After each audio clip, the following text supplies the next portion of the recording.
I don't ever slow up, no I don't take shit. I got no love for the fakeness. If you wanna play tough and wanna hate this, I'll always show up. I don't ever slow up, no I don't take shit. I got no love for the fakeness. If you wanna play tough and wanna hate this, I'll always show up and make a statement. I don't ever slow up, no I don't take shit. I got no love for the fakeness. If you wanna play tough and wanna hate this, I'll always show up and make a statement. Everything I do so instinctive and so passionate. Every word I move so descriptive like an adjective. I got a vendetta against people who patented being negative when you should be getting after it.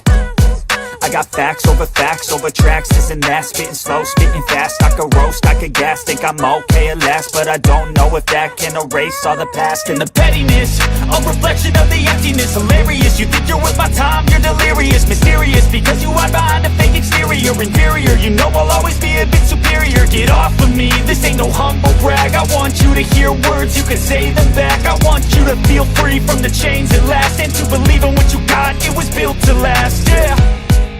Now that I've been put through hell, I never got anyone's help. I had to do it all myself.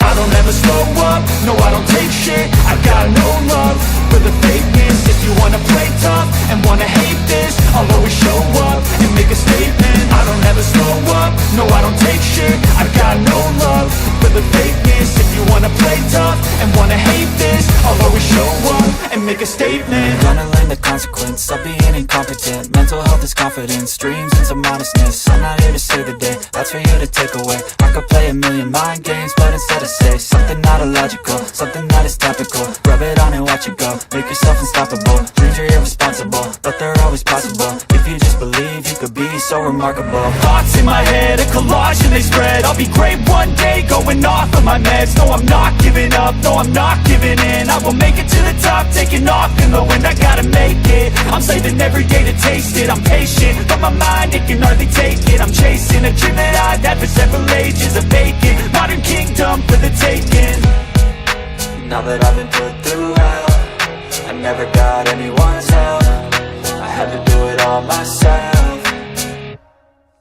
I don't ever slow up, no I don't take shit. I got no love for the fakeness. If you wanna play tough and wanna hate this, I'll always show up and make a statement. I don't ever slow up, no I don't take shit. I got no love for the fakeness. If you wanna play tough and wanna hate this, I'll always show up and make a statement. I don't ever slow up, no I don't take shit. I got no love for the fakeness. If you wanna play tough and wanna hate this, I'll always show up.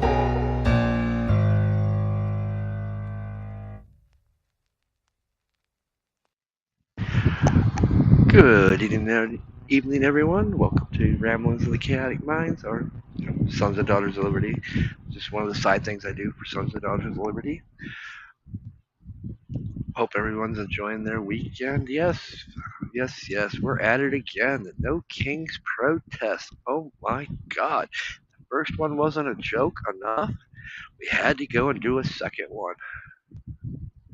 And boy, they pulled all the punches for this one. I mean, I thought Thursday night football game, the jokes of the geriatric league was funny. They definitely went to every retirement home they could find, because that's all you've seen in all these major cities was just a bunch of old people. I mean, I swear they drug up the old 60s and Vietnam vet protesters for this one. I mean, it was hilarious. It's like, really? But hey, on a positive note, Canada actually joined in.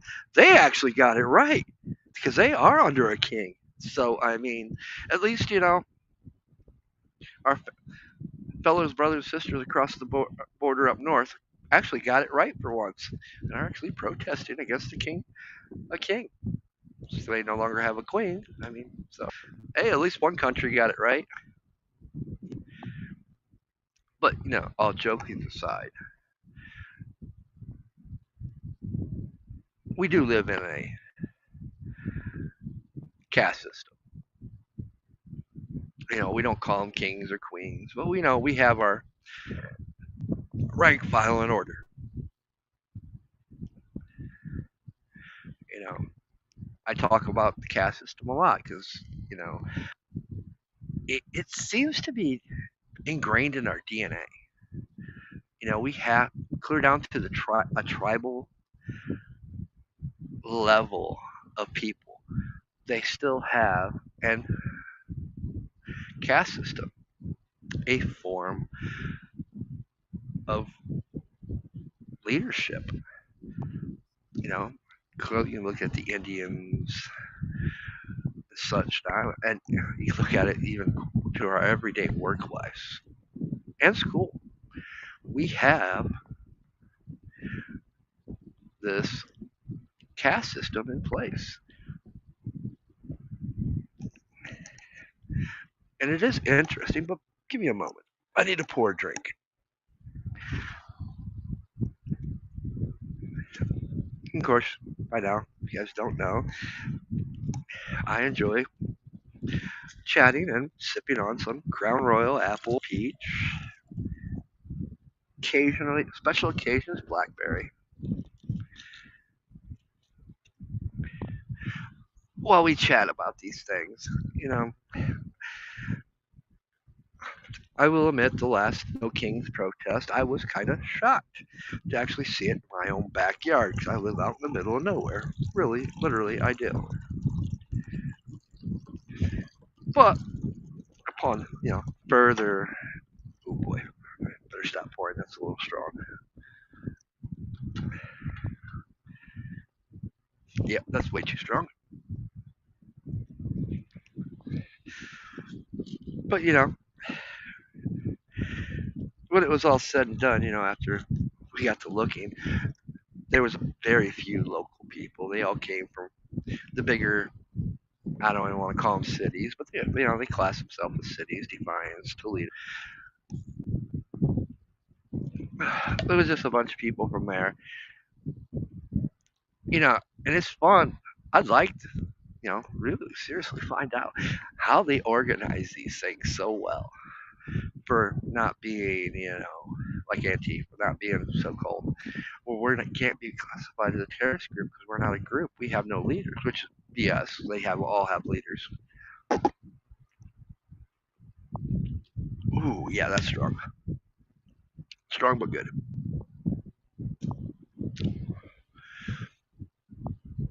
They all have their leaders. They just are a lot better at keeping their leaders out of the mainstream in front of things. And, they're actually probably one of the groups that have utilized technology the best, keeping it all the way for real. We live in a social media age. We live by our phones, tablets, computers, clear down to hell. Most of us probably got an Alexis or a Fire Stick or a smart TV in our house. Smart locks, smartphones, smart refrigerators. Hell, they got smart washer and dryers now. We live in a day and age where we're pushing a lot into AI. Most all your new phones now are AI,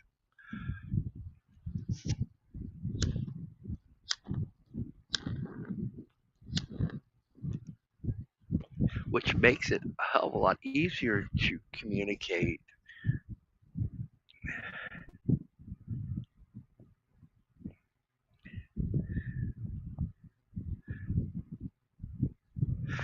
And gather and be somewhat anonymous. But I also will call bullshit on that. They say, oh, FBS, oh, we have no problem looking into anybody. If we really want to find these people, they'll be found.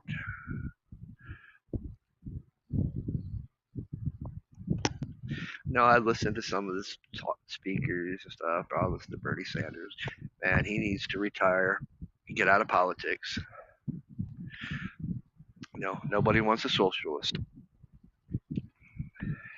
which were the true fascists. fascists. Just like Alexander Cortez. Need no fascist Nazis party screwing up our politics. And somebody goes, "Oh, that's not true." Oh, wait. She claims to be a social nationalist. What was the or national socialist? What was Hitler's party? Okay, the National Socialist Party. What was Nazism? They were the National Socialist Party. So, I have a problem with her politics or her identity of politics as she's claiming to be, you know. But how many people know that? How many people, especially looking at what I've been seeing today, even watching Honey Badger's mom, which I'll post up or show you guys her thing. So there was teenagers there this time around in Portland. It's like it's turned into truly, it's fitting for.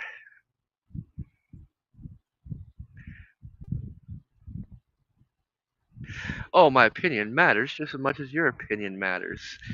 And you know what?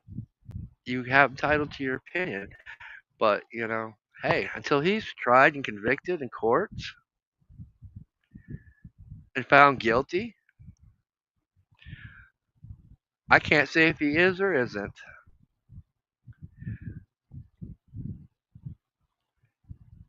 But thank you for commenting. I appreciate it. Oh yeah, that explains it. Commenting from YouTube. And I actually never said I supported Trump either. You see, that's the problem with people today. You hide behind labels that you know nothing about. Hence why I was talking about in the beginning.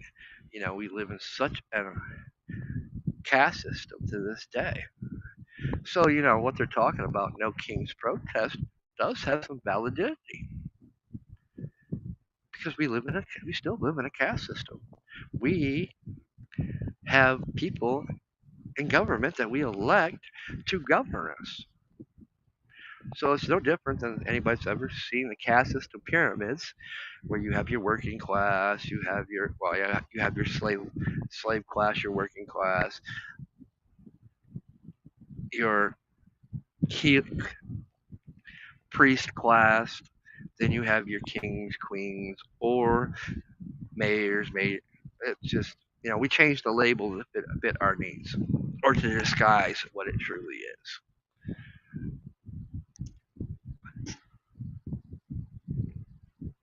But I love when I trigger people.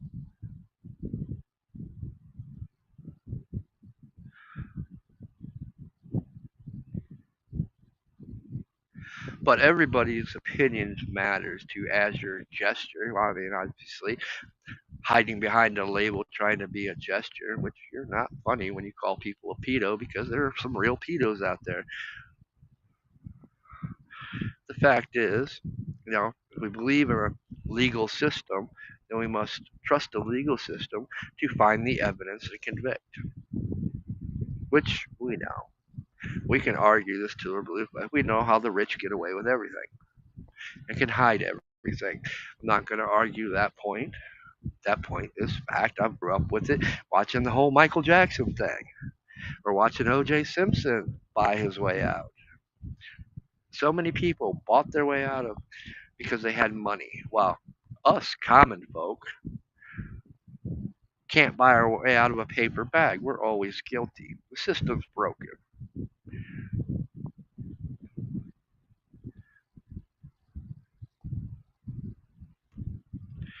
You know, and I think it is funny that you hear these Democrats that were speaking today. They're the ones that walked away from the table and decided to shut the government down, all because of a label. Instead of using the proper legal word, which should have been citizens,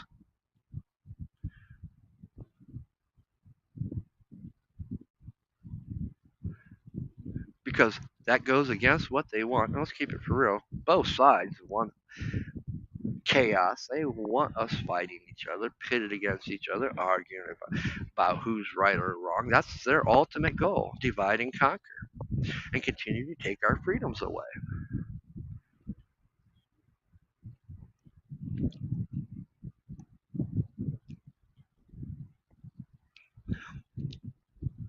Do I completely agree with the National Guard? Not really. Because, I grew up hearing the stories of Kent State. I actually grew up seeing National Guard get involved. But I've also seen the good. I've seen when Obama called in the National Guard to Ferguson, where the National Guard did their job and played mediators, kept the peace without violence and without really being other than a presence, not being in front of people's faces.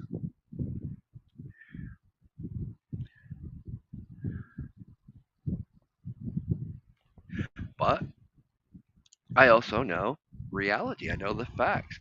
What is the National Guard? The National Guard was created to replace our militia. That's why each state has a National Guard. The National Guard post in each state was designed and created to replace the militias. So instead of you being called up to protect the federal buildings, now we have a National Guard that will call up or a reserve that called up. But it is also their little way around the Posse Comitatus Act.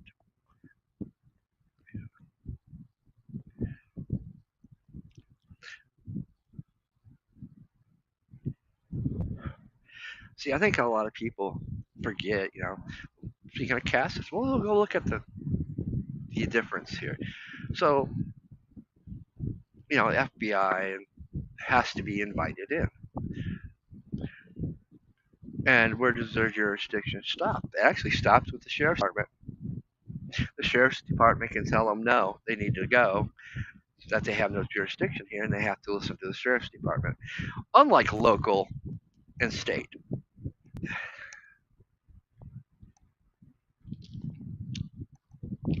Our sheriff's department have more power than our local and state and federal. Funny how that turned out to be. But either way, because two wrongs don't make a right, and the fact,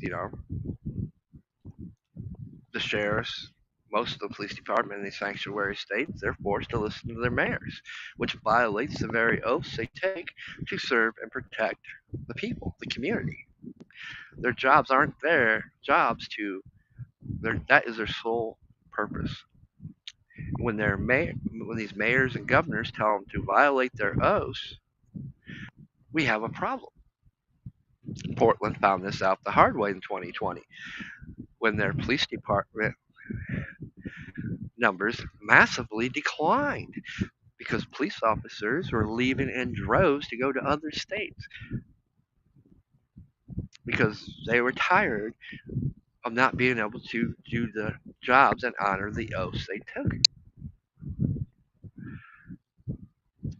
I mean, granted, we're not seeing what we've seen in 2020. This has been a joke for the most part. This is something for people to get talking and arguing about. Yeah, there's been some graffiti. Yeah, there's been some pushing.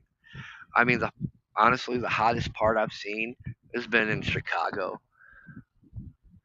where it's kind of gotten rough. It's actually gotten quite rough. Just like if our government really cared, they would make it illegal to dox anybody.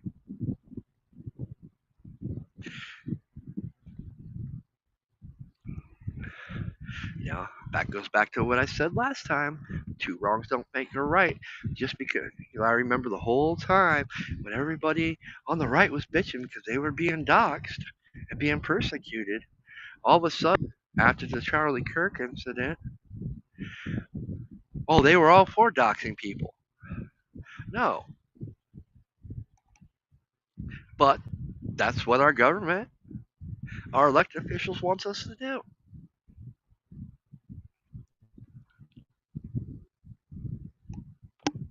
You see, they want us to think we're each other's common enemy, when the only real enemy right now is our corrupt politicians.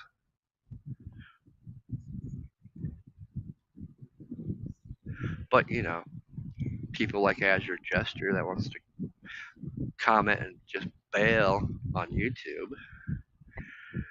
thinks my opinion don't matter.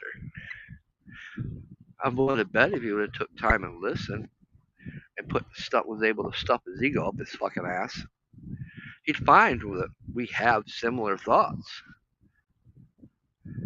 I'm just not blinded and clouded, and I realize they want to pit us together, have us arguing a bunch of each other. But hey, everybody has an opinion, and it does matter.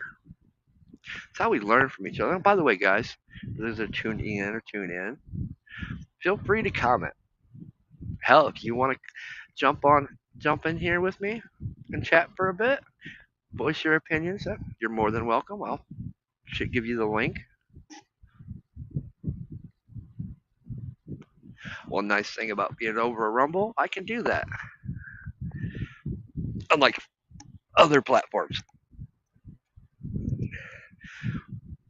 or having to have other software up and running and bogging your computer down and worry about, oh, we're going to violate their terms of services by saying something that they don't like. And those are our real enemies, besides our crooked government right now, corporations. These greedy fucks that want to keep taxing us to death. And I don't mean taxes, I mean raising the prices.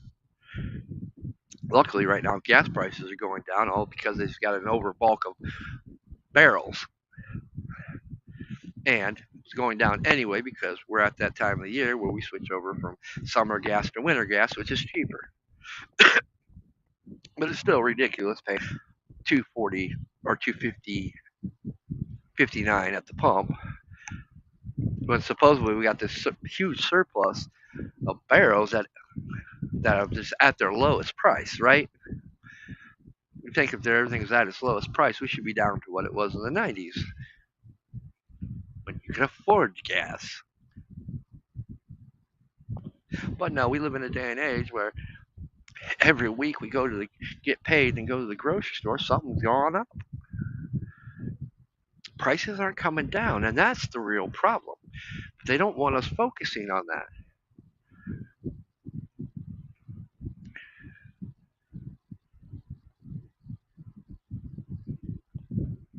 Why would they? If we're focusing on that,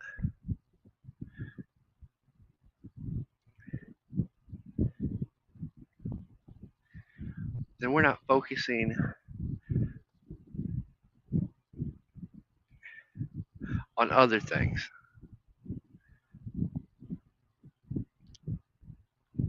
Like, what is the real reason behind a government shutdown? Why? Because we don't want to give, one side doesn't want to give free health care or more health care to illegal citizens. And yes, there is a big difference between legal and illegal. That's why the word citizen needs to be used and not put other labels in their jargon, trying to manipulate the system.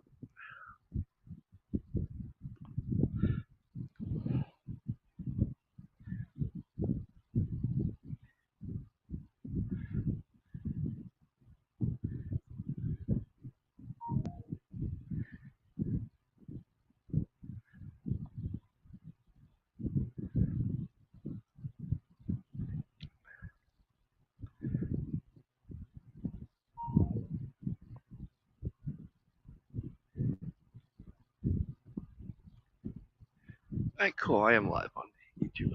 Or Facebook. I was wondering.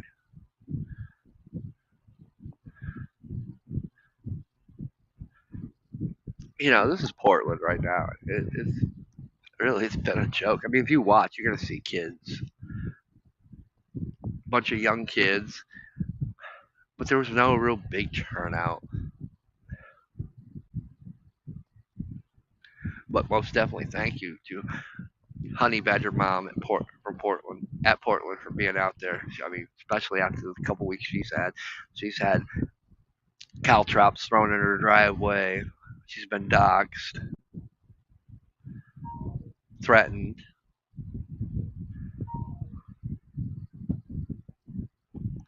all because she's out there filming. And up to the most part, she's kept her opinions to herself until recently. But then when tell them, well, I'm married or was married to an immigrant, they don't want to hear that, right? Up to some point, she even said today that I, you know, at, I did agree with some of your opinions until you guys have assaulted me and abused me out here and degraded me for just trying to film. How quick reality sinks in, right?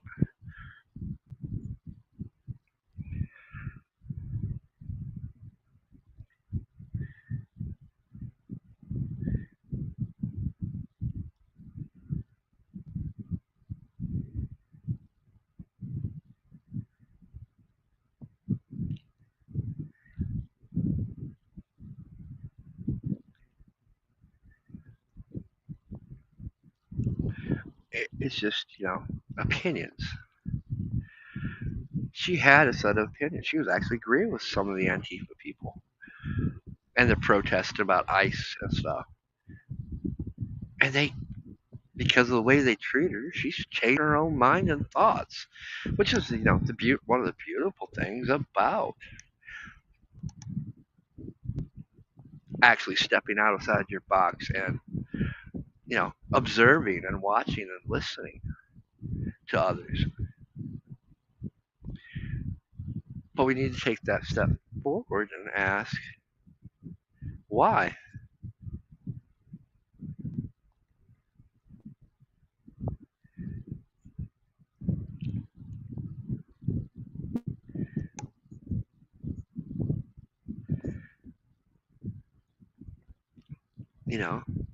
And at the end of the result, we know how we got here.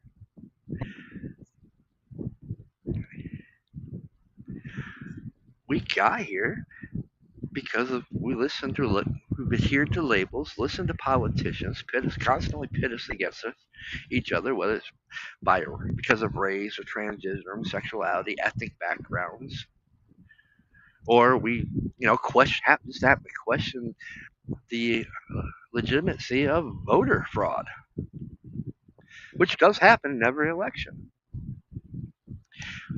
I mean, I live in a state that still constantly has mass dead people from the 1900s voting, and it gets caught every year.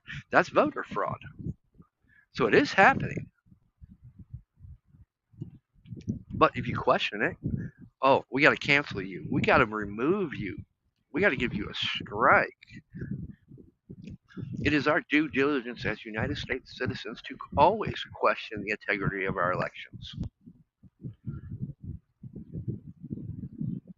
Just like it is our due diligence as Americans, United States citizens, to always question our politicians, our presidents, when they say something wrong or do something wrong. It is our due diligence. We're supposed to be their checks and balances.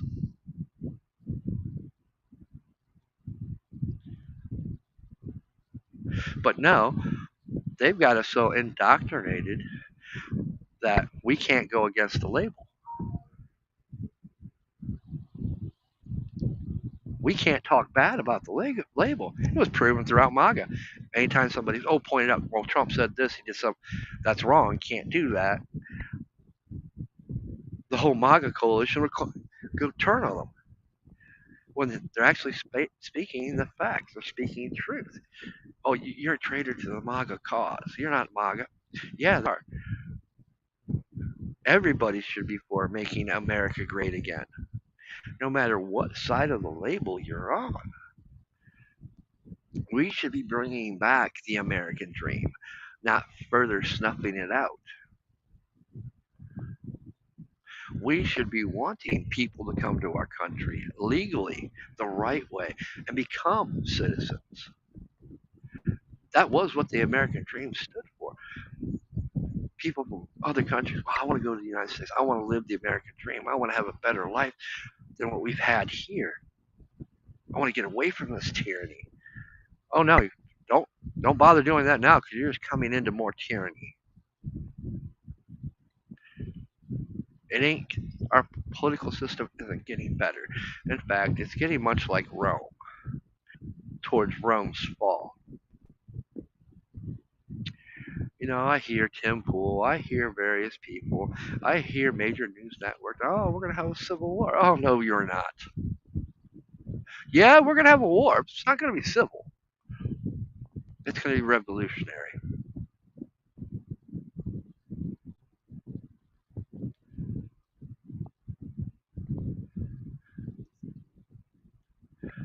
because honestly, these Antifa groups, they're the minority.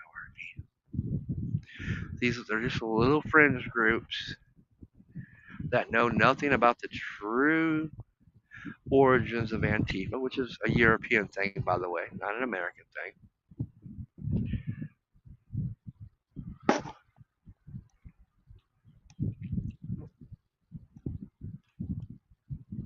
They just don't have a clue. They're not educated. Why? Because they grew up in Common Core. I mean, shit, we got furries running around in these protests. We've got people dressed up as dinosaurs, kittens, bears. It's fucking Halloween, and it's not even Halloween yet.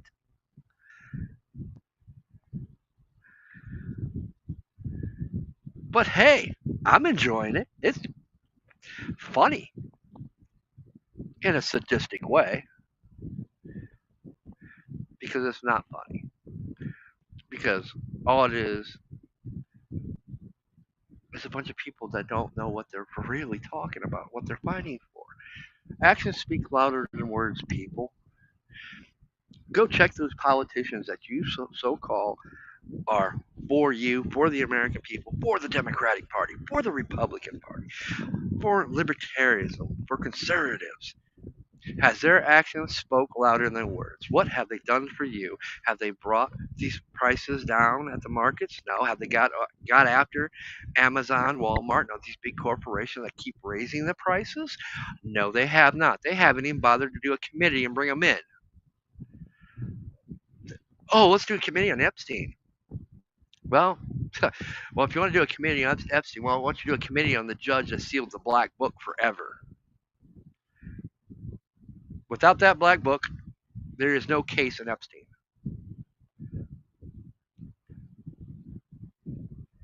Because anything Madam says is poison from the tree. Because they're just going to, the prosecuting attorney or the defense are just going to argue that she's only saying these things because you offered her plea deal. You offered to protect her. Because if she ever gets out, I guess we forgot what happened to the last madam that had a black book, which nobody knows where that black book's at. Oh, yeah. We forgot about her because she ceased to exist. She doesn't want to leave prison. That's her safest place.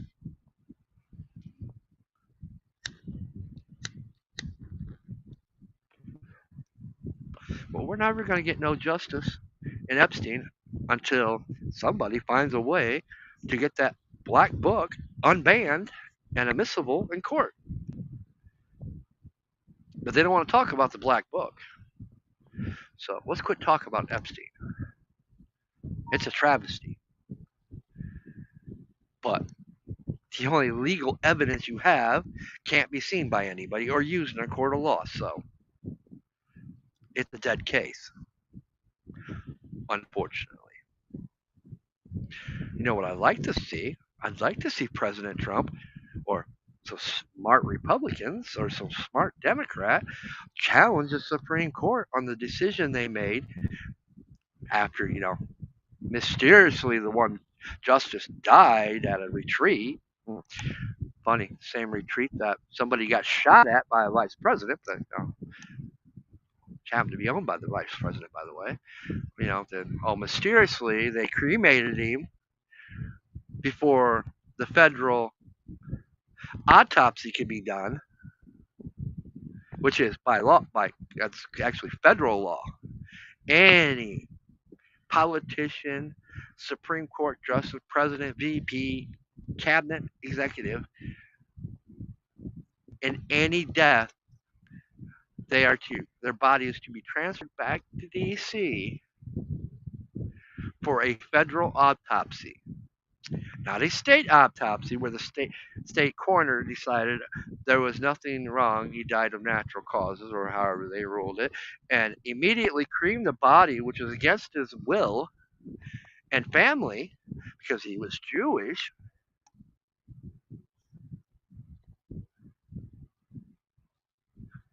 And you expect me to believe that he died of natural causes when he was the stumbling block, the vote that was preventing corporations to be able to spend as much money as they want on campaigns? Yeah, I'm sorry. That goes a little beyond conspiracy theory. That's more of a Malcolm Razor. I mean, that just screamed foul play, cover up, we need you gone. And sure enough, Obama appointed the judge, next Supreme Court justice, and what happens? That passed. Now corporations can spend as much money as they want on campaigns, to where you, the U.S. citizen, can spend the maximum of $5,000. Whether it's through donation, whatnot, but that's all you can spend. Where these corporations, which many of these corporations, their head executive departments are from overseas, by the way. Their major shareholders are from overseas, by the way, can influence our elections. And that is influencing our elections.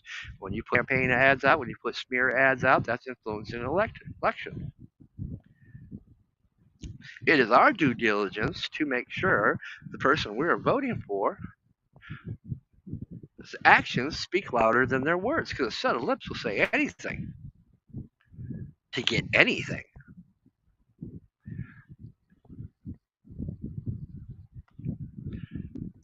And repetitively, most of the politicians speak the same rhetoric, tell you the same lies to get your vote, and you vote for them. Why? Because you won't break the label that you've chosen. Do I need to repeat the process what a label is? Labels are meant to subjugate, divide, separate, categorize.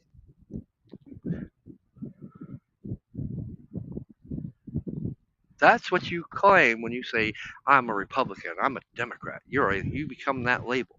You won't turn on that label. You won't call a politician out that's done wrong of that label. Our, our major news experts are tied to their labels. They're the ones that get money from their labels. They won't go against their label. And if they do, well, they cease to exist. Well, at least the person that actually had the balls to actually stand up and question, they seem to disappear. Oh, they lied about something.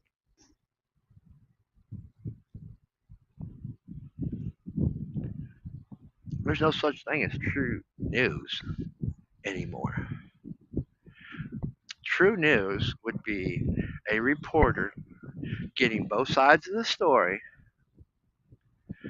every little bit he can, giving other people's opinions, keeping his opinion out of it, and reporting it to you for you to make a decision, to formulate your own opinion and your own view.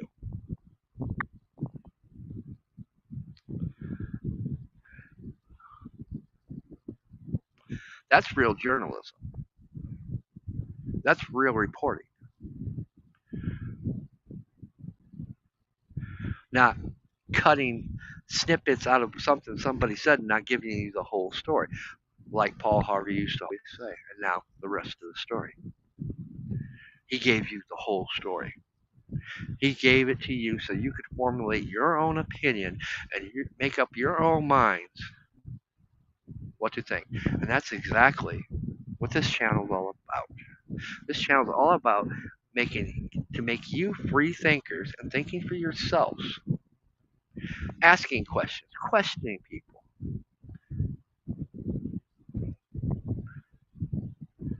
Because what does a government or any established organized body fear? They fear a free thinker, a person that's going to question things. That's why the Catholic Church back in the 1600s created the terms heathen, pagan, heretic, common folk, free thinkers. That's that's what the root origin of those words mean. Today we hear pagan, oh, devil worshippers, heathens, oh, motorcycle gangs, heretics. Well, we don't really use heretic anymore, do we? We burn them at the stake. We persecute them. We cancel them. We dox them. Just because we change the label, the same thing keeps happening. We keep repeating history. Why? Because these organizations, these corrupt governments, these corrupt politicians keep dividing us, keep trying to indoctrinate us. We'll change what the curriculums of school. We'll teach Common Core. Oh, the Boston Tea Party didn't happen. It's not in the history books no more because it is a blemish on the United States. It's a blemish what the United States is today, according to whatever her name was that was under Obama as the school secretary. If we question it, we became domestic terrorists. If we question transgenderism, we became domestic terrorists. Since when does role play a fetish, a kink, that's supposed to happen between two partners, consenting partners, in a private area, such as their bedroom or a private adult club, ever translate into our school system? Ever translate it's okay to have a male stripper because he categorizes himself as trans performing in front of kids? Where the fuck is our morals? We seem to be protesting something accurate, I guess. No kings, because back in those days it was okay to sleep with 13-year-olds, 12 years. Once a woman bleeds, she was a woman. But yet they couldn't rule until they were an adult. Even they had a fine line between what was right and what's wrong. What was morally wrong was what they were allowing. It was okay to have incest, to inbreed, to keep the bloodlines pure. But it's not okay for you to do it. That's taboo. It's against the law. You could go to prison for the rest of your life. Not that I'm using that as an example. I don't agree with that either. I think it was morally wrong and disgusting.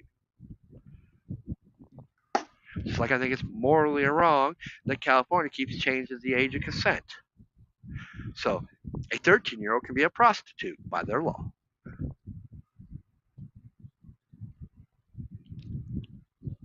I think it's morally wrong that we have states like that. Mind you, California is a sanctuary state.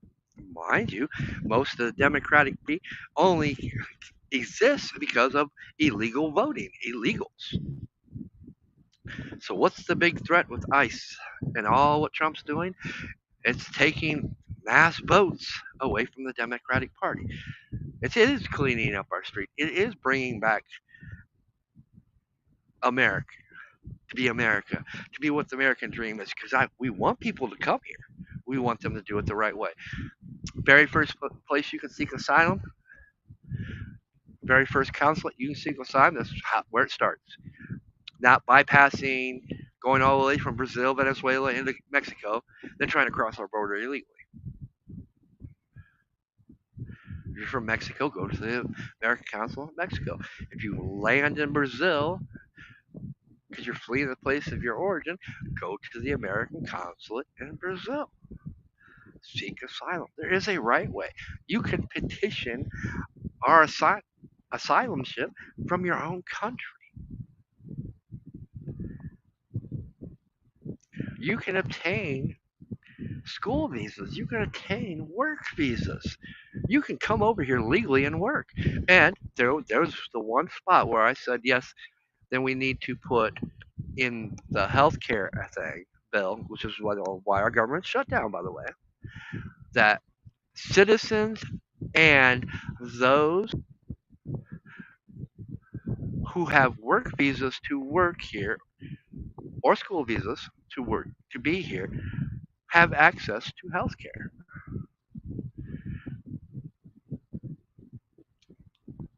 But no, they want to create a new term and put that term in there, which means illegal, but doesn't say illegal, so they can give health care to illegals.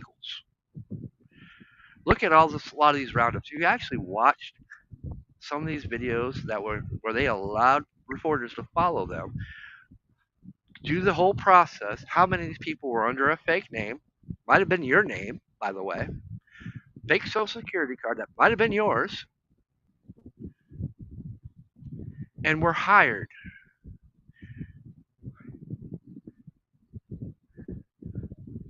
I mean,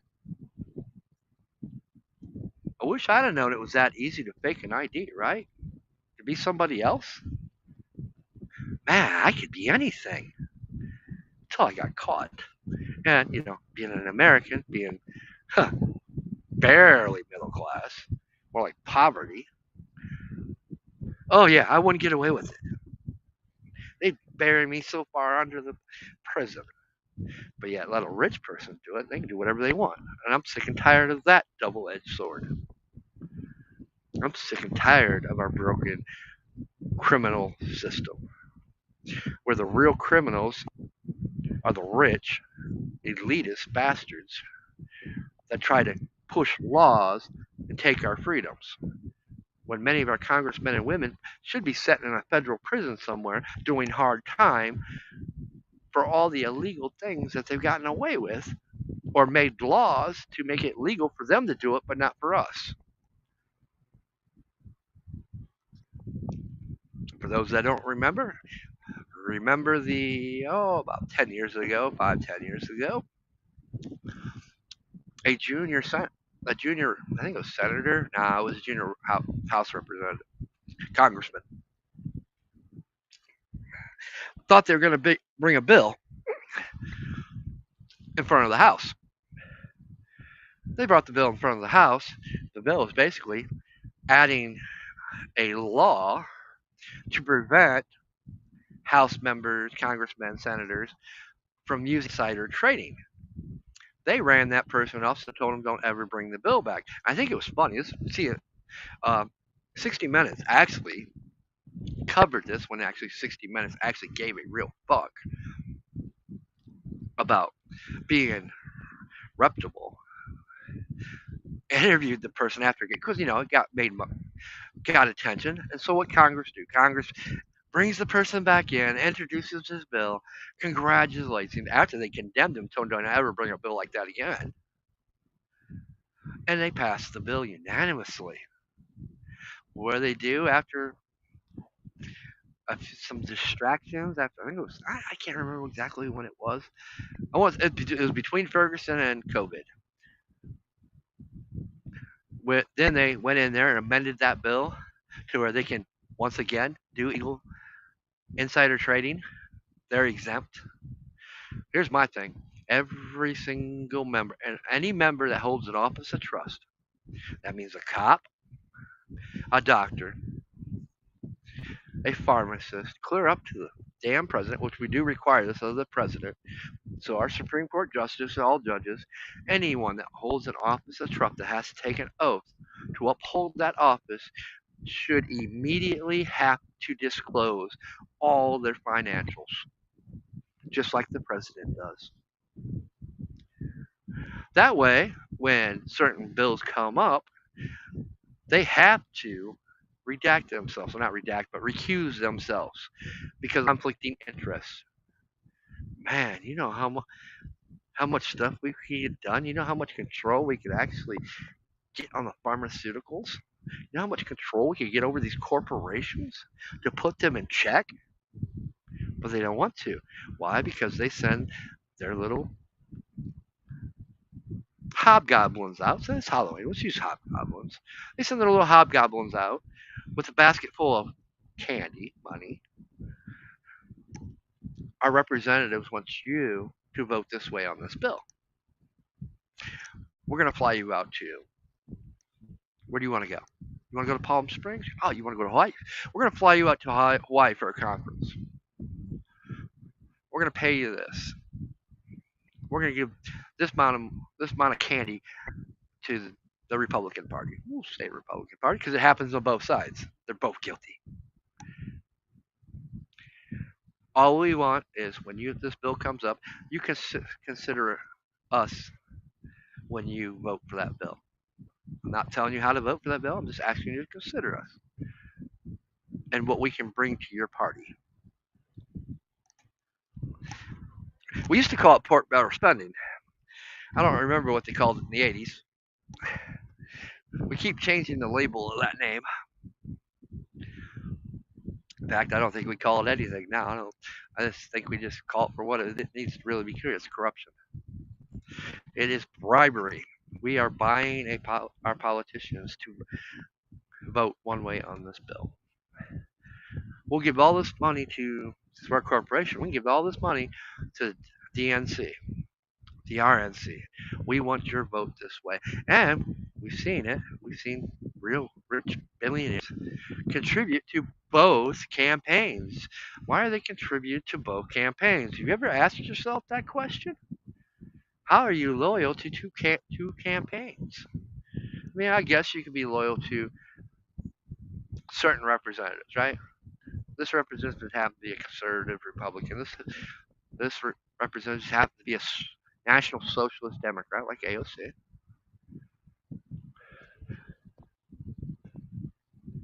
I don't think she's a Democrat, to be honest with you, but hey, she's got a big enough mouth that, you know, I'd really love to see somebody put a ball gag in it to shut her up.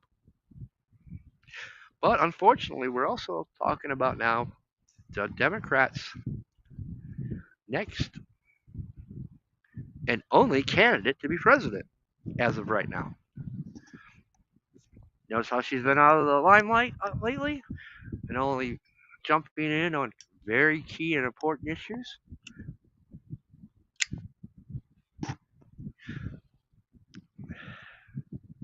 That's why. And she is a very dangerous woman. Mark my words. She's got the youth vote. She can rally that youth vote. Unlike, I guess, the Republicans' next successor, J.D. Vance. He doesn't have that pull. I mean, every time something fails, they learn or when something succeeds that they don't want to succeed, they learn from it. They learned from 9/11. Look what they've done ever since. They've done everything in their power to divide and make us pit each other against each other. Because after 9/11, 9/11 happened, and the months and a couple years after, we were so united. We weren't arguing about racism. We weren't arguing about transgenders. We weren't arguing about politics.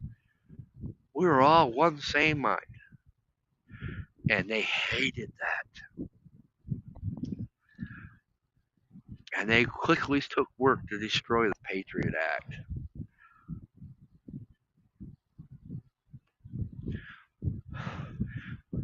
Then, when people started exposing it, oh no, they're conspiracy theorists. We're not labeling our vets domestic terrorists. Yes, they are. It was clearly worded in the bill repeatedly. Oh, we amended that. No, they didn't. They put it up and moved it up, then added as such and such section in section B as it refers to section D of this. And when you went back through all of it, it still said the same thing, that our vets were domestic terrorists. Because they added all these changes, and nobody's going to go through a 2,000 page bill, right? Some people did. And guess what? It was still there. And that's the other thing that hurt me. Why do we need a 1,000 page bill? Why do I need anything over 100 pages? Common sense says I should be able to summarize what I need in 20 pages or less. 50 pages. I'll give you 50. We got all the legal jargon we got to throw in there. I'll give you 50. But what I don't give you is anything that don't pertain to said bill. Whatever the said title of that bill is, that's what it should pertain to, and only that. Not giving more funds to Ukraine. We're going to add that into it so we can get the Democrat votes. Oh, let me see here. What else can we? Oh, we need a little bit of health care in here. So since we got to shut government down, we put it over here in this bill that everybody's going to vote for. We'll get it passed. That has nothing to do with said bill. The bill has nothing to do with health care. It has absolutely nothing to do with Ukraine, who's not even a NATO ally. See how they get us? Because, they fixed it. So both parents have to work. We can never be at home. We don't have time to sit at the dinner tables anymore. Ask yourself, what did you learn in school today? Why? Because one parent's either at work, the other parent's struggling. Heaven forbid, most males don't know how to cook. Well, shit, in this day and age, most females don't know how to cook. Because cooking is not a requirement in school. Teaching them the basic foundation. What they should be taught in high school through 12th grade is the basics. How to become an adult, how to survive, how to balance your checking account. Yes, you still balance it, even on the digital format. You got to know how much you spend each week or each month, how much money's coming out of your check to pay your bills. You got to know how to budget it. They don't teach our kids that. That's why so many kids are in debt, or so many kids leeching off their parents. They don't want to teach people those things. They don't want to teach people home ec anymore. But we want to teach you transgenderism.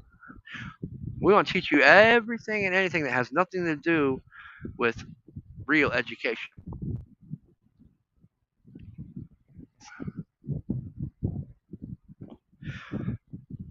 Now, most of the colleges, they don't even teach you a real education. You want a real education? Go to a vocational school. Learn a trade. If you're going to college, learn computers. Learn AI. Learn and engineering. Learn the solar fields.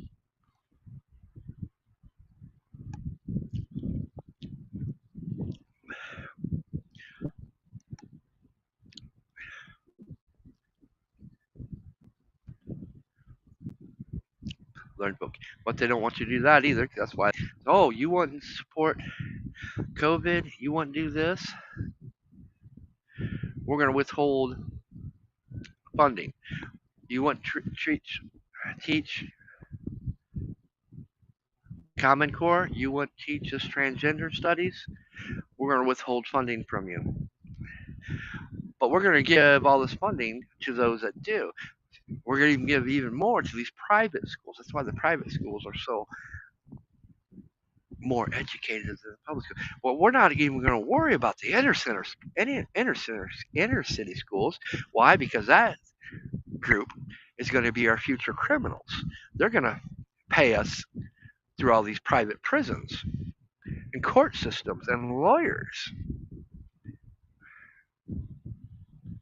So we're not going to give them any relief or help. We'll give a little bit just to show that we're doing something, when you should be giving them the most. And the rich private schools, the least. because they have their private donors that are spending hundreds of thousands for their kids to be there. They don't need the government to fund them. They're being donated, funded. They have corporations funding them.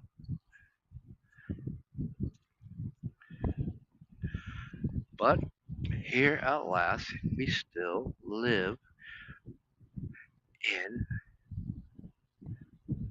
a society that has to be governed, that has to be ruled, that we have to have classes. We have to have labels to separate each of these classes. We have to have rank and file. Junior senator, senior senator, junior congressman, senior congressman, junior, sophomore, senior, freshman, junior high.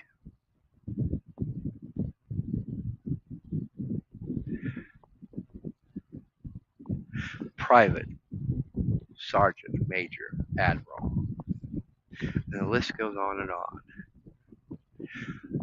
Parisher, deacon, pastor, bishop, cardinal,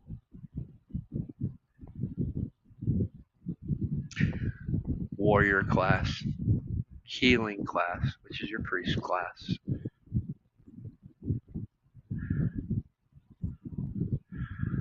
slaves, worker class, tribal leaders, tribal elders. Why do we still practice this broken ideology that doesn't fucking work? That its only sole purpose is to govern the weaker and lesser. It's got to be ingrained in our DNA. Because throughout history, since the dawn of man till now, we still have these structures. We just change the names, we change the labels. We don't call it the caste system. We don't call it a monarchy, even though, sorry, Brett, you still have a monarchy. But you also have a parliament. You kind of started getting away from it. Even a dictatorship, even a true fascist system has a caste system. Every organization has a caste system. CEO. Hell, my basic factory where I work, you have your workers. Then you have your lead, which is like a foreman. Then you have the shift supervisor. Then you have the plant manager. In between those, you have a scale operator, shipping, which outranks certain individuals in the hierarchy of things. Then you have your HR. You have your owners.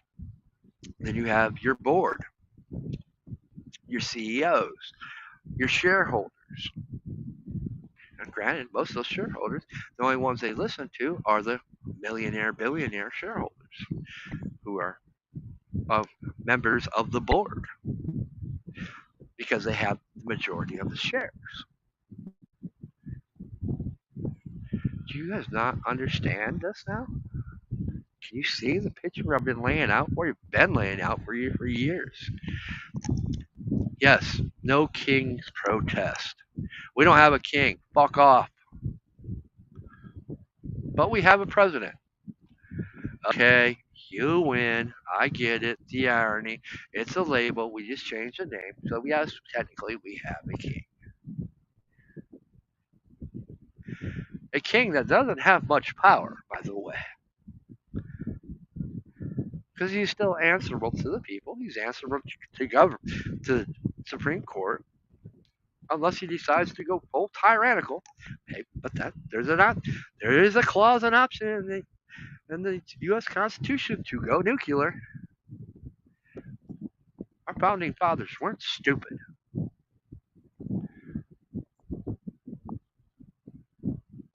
They even put a clause in for that. Granted, his presidency as it knows it would end, but so would everybody else's power.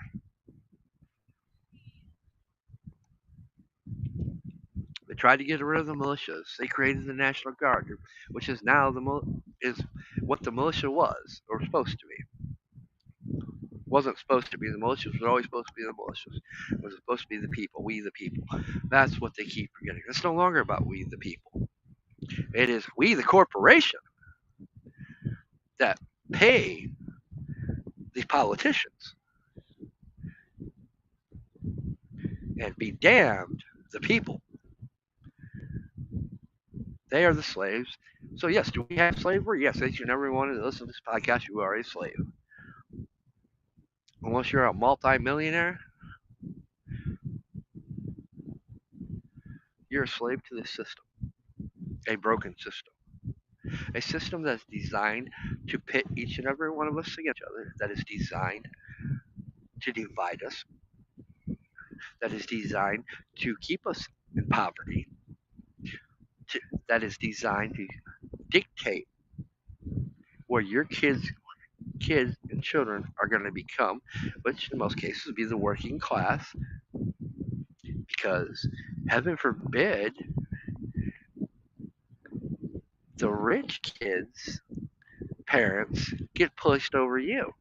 We're going to make sure the rich kids get the popularity, the scholarships. We know there's a fucking caste system in the school system. Back in my day, preps and the outcasts, socially all outcasts. If you ain't a prep, you had nothing coming. You could be the best at basketball, but you weren't in that social circle. And truthfully, George Carlin said it the best. It's one big group, and guess what? You ain't it. You guys should all go back and listen to that. What he talks about. He's talking about government. He's talking about these rich politicians, the FCC, all these people that delegate and make up these rules to govern us. But it ain't the rules of we the people, because it's definitely a lot of these things we would never know if we were, using common sense and thinking through common sense.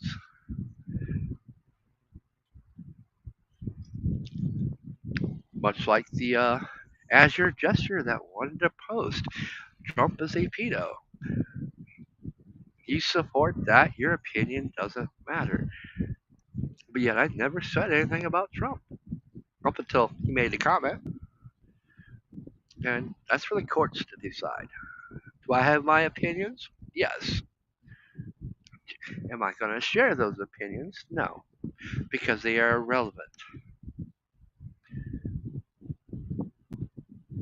Why are they irrelevant? They are irrelevant because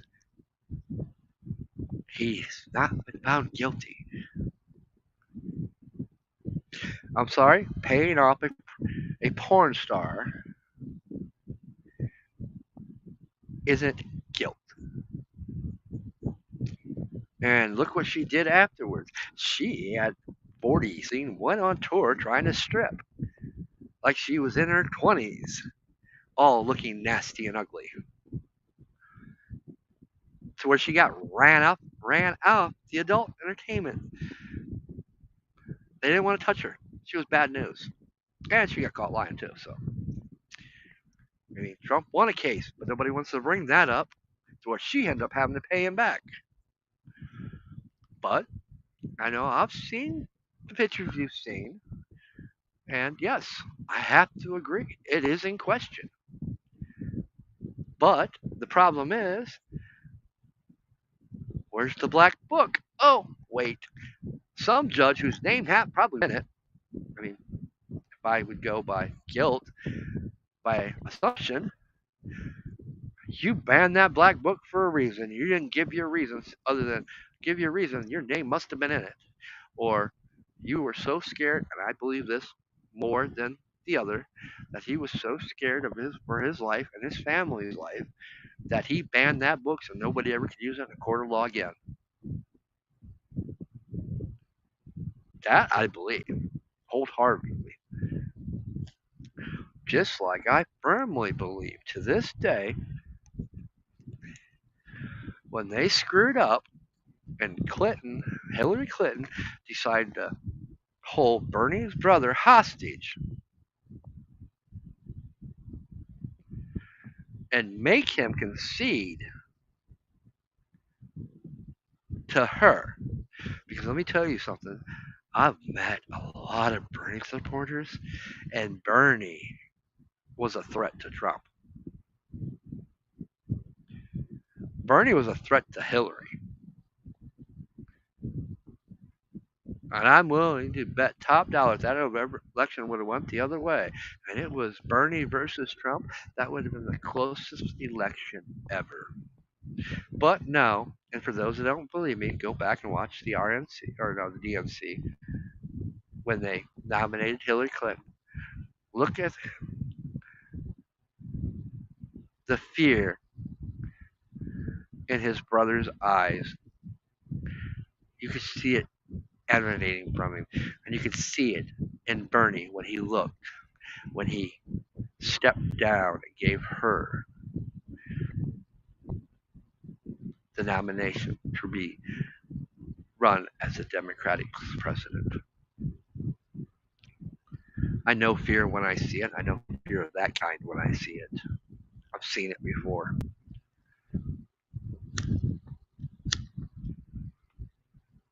We should consider ourselves blessed. You know what my first real initiation to politics was? It was in Brazil. So let me put a knife in the other category. Oh, you're a racist, you're a Nazi, you're a bigot. You support ICE. You support. Yes, I actually do support ICE and what they're doing. I support the law. And I can't stand it when illegals come into this country. I can't stand it when I watch private contractors wait outside of Lowe's for these illegals, pay them less money, don't give them no health care benefits, pay them under the table over somebody that can do the job better, that is trained to do the job, that went to school to do the job, all because you don't want to pay him what his work is worth. So you'll go hang out, catch these illegal immigrants first thing in the morning, sit outside of Lowe's, and hire them instead to do the job. You'll hire 2 or 3 of them, pay them still less, because you know you have to hire this person. You're going to pay them twice as much. My problem is they shouldn't be just going after the illegals. They should be going after there's people that are hiring them. You want to put an end to stuff like that, you go after both parties because they're both guilty. They're both breaking the law.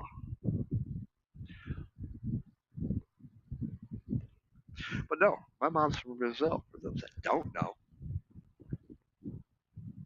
Dad's an American. And most of you know my family background because I am a direct descendant of one of the signers of the Constitution, John Rutledge. Yes, the John Rutledge that was involved in the first stamp, congressional stamp act, and the second, and also the one that helped, unfortunately, in some cases, write many of the laws that we adhere to, like term limits, or justices should have. I still agree with his logic on this one, even though I disagree. It's 50-50.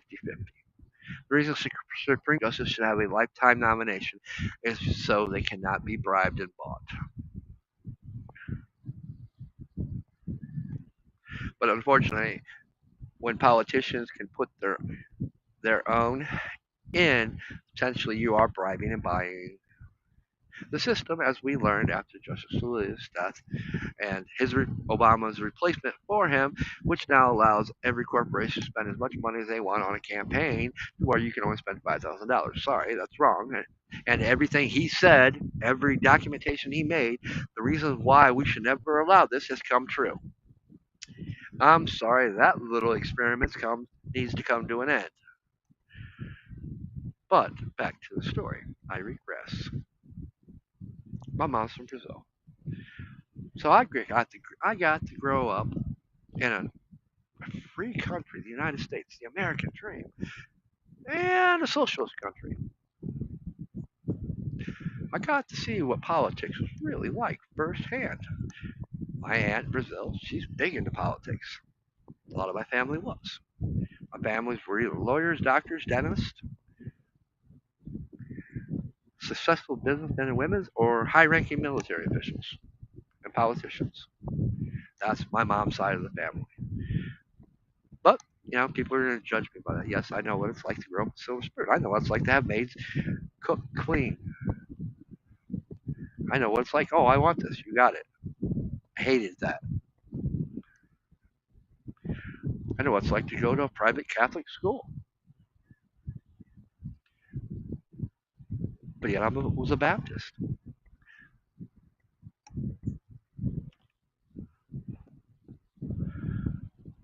But I was also taught to always question everything. And I did. And I enjoyed the experiences that I got to live.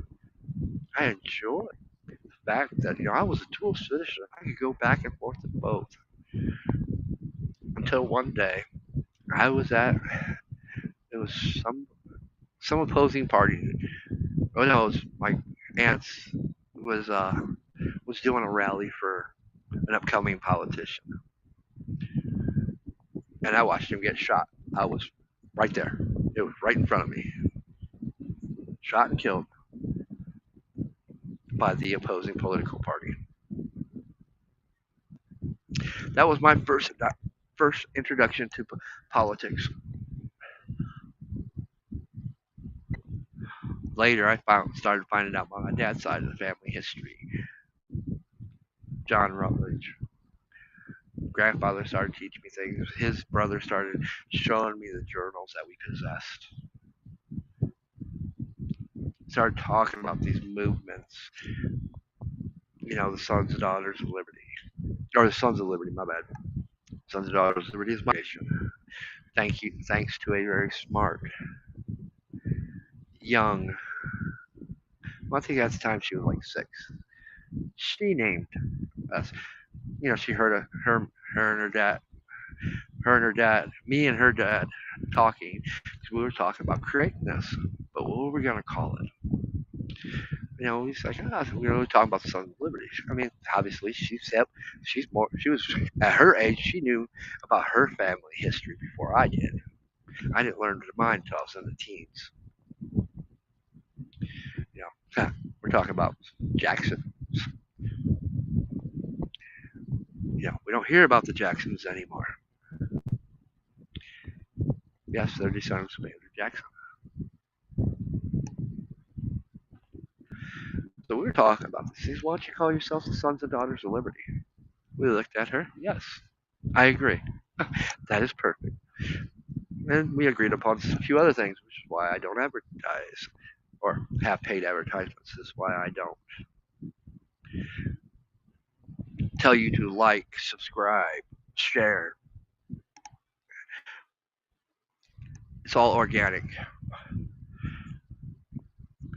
And, being the spiritualist that me and my friend are, yes, it's spiritualist to the religious area. Said Baptist, went to a Catholic school, I went to a private Catholic school, I went to a normal school.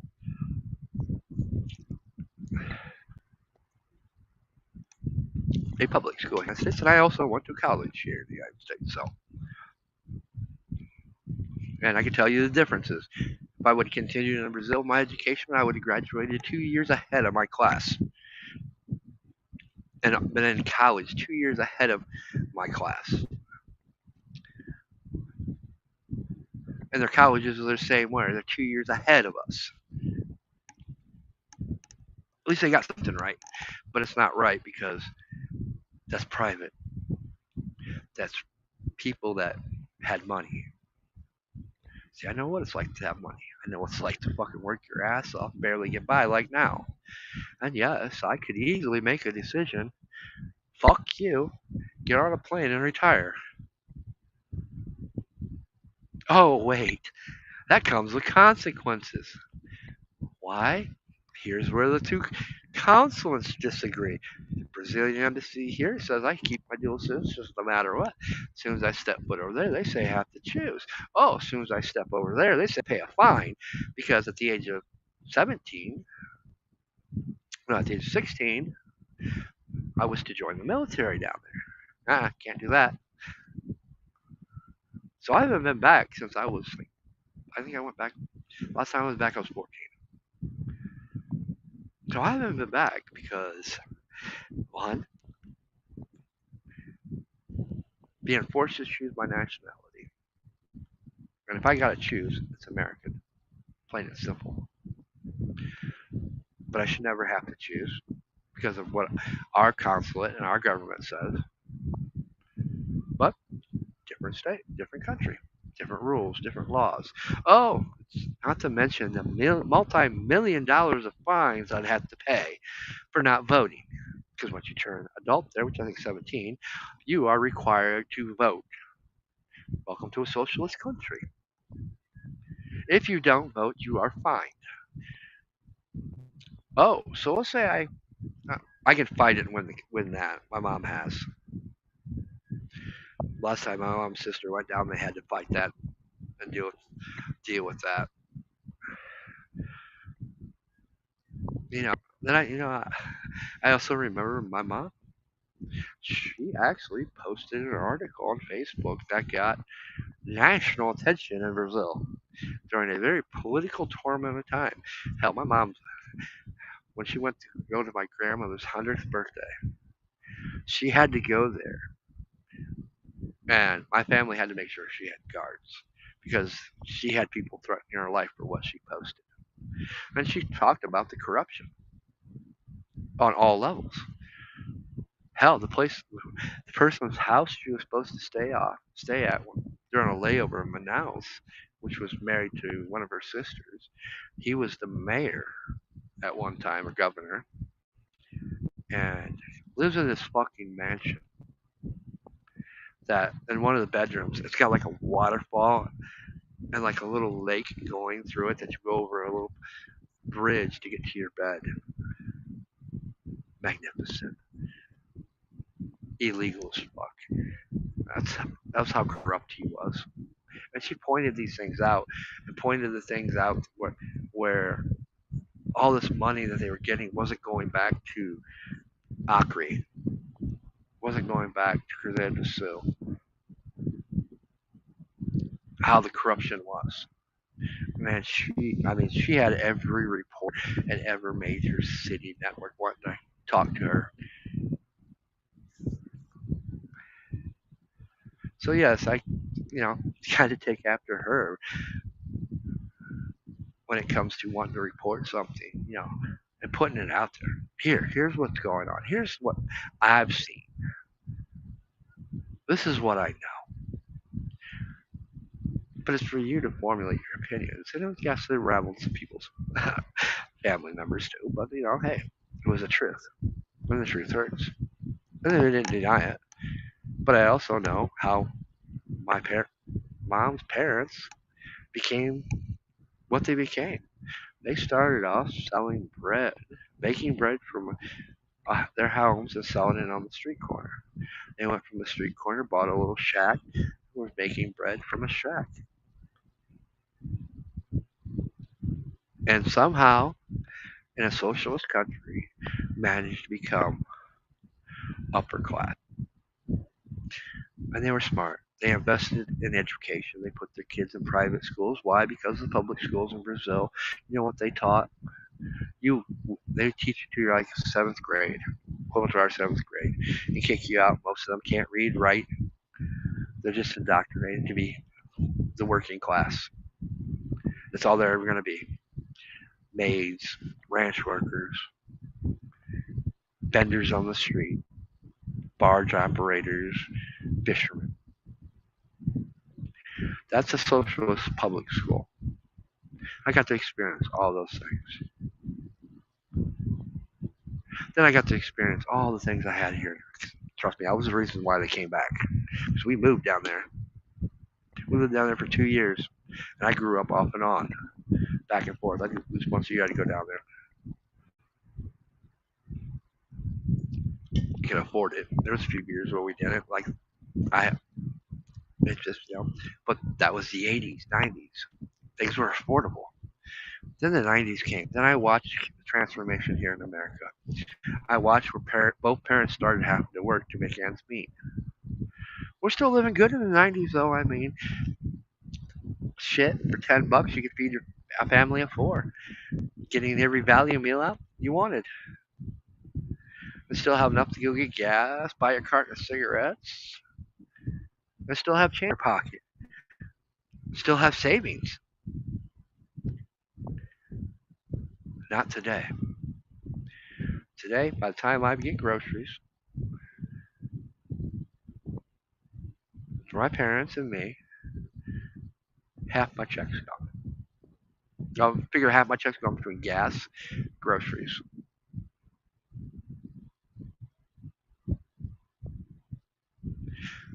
And I like to think I make good money. I make a little over $20 an hour. I did there for a while. It was great. Then prices kept going up. Prices kept going up. Now I'm making less. I've been making over $20 for about a year now. Within that year, prices went up so much that I'm not being able to save. Between because that's not counting my bills, which I have very little of, thankfully. I don't have no kids. I'm married, so I don't have to worry about that. But, as a middle-aged adult, we come to realize that, our parents supported us when we were kids, and now that they're older, it turns around that we have to support them. Because I know seniors that went back to work because I know from just my dad and mom, between the Social Security and disabilities, they don't make enough. They can't pay the bills to put food on the table for themselves. My sister, she's on disability. She can't work. Guess what? With the little bit of food stamps they give her, by the time she pays rent, she has nothing. She barely has enough food stamps for 1 week's of groceries. That's how bad and fucked up things are right now. And you can argue, people can argue with it. Oh, it ain't that bad. Well, it's all Trump's fault. That's because of tariff. That was before the tariff. What's your next excuse?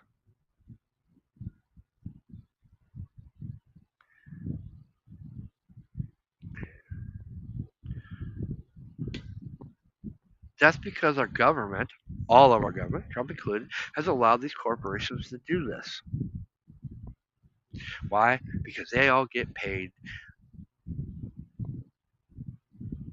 whether it be through the DNC or the RNC, by these corporations who are legally allowed to spend as much money on campaigns to bribe elected officials. Plain and simple. So they're not going to put any laws or put any regulations to stop them from keep raising their prices, because it is a simple fix. Common sense, simple fix. You make them lower all the prices back down to what it was in the 90s, and I tell you what, country back and running, out of debt, people would have money in their savings and still able to go take a vacation to wherever the fuck they wanted to, and not have to worry about their savings. They'd be able to buy houses. We wouldn't have had a housing crisis. But that was engineered too. Look what they did with the housing crisis. We started going around tearing down these old 100-year-old, 200-year-old buildings that would still be standing another 100 years, because people would buy them because That's what we're attracted to. We're attracted to the colonial or brick older houses because they last a lifetime with minor repairs having to be put into them. Yes, I'll have to redo the roof every few years, but okay. But hey, if I put a steel roof on there, I won't have to redo it for a while. Not in my lifetime, probably. No, no, we've gotten everything worse cheaper. Obama came around for junkers for clunkers. Let's get rid of all the old automobiles that don't have all the computers in it. Let me give you cash. People are running to the local junkyard, selling the scrap, getting high end for steel, getting paid good. People going around buying up these old houses, stripping them down, stripping them out. Steel prices, copper prices are all up. It was all engineered. Why? Because now we can give you this cheap prefab house that's going to fall apart in 20 years. So you have to buy another one, or you have to take a loan to fix it.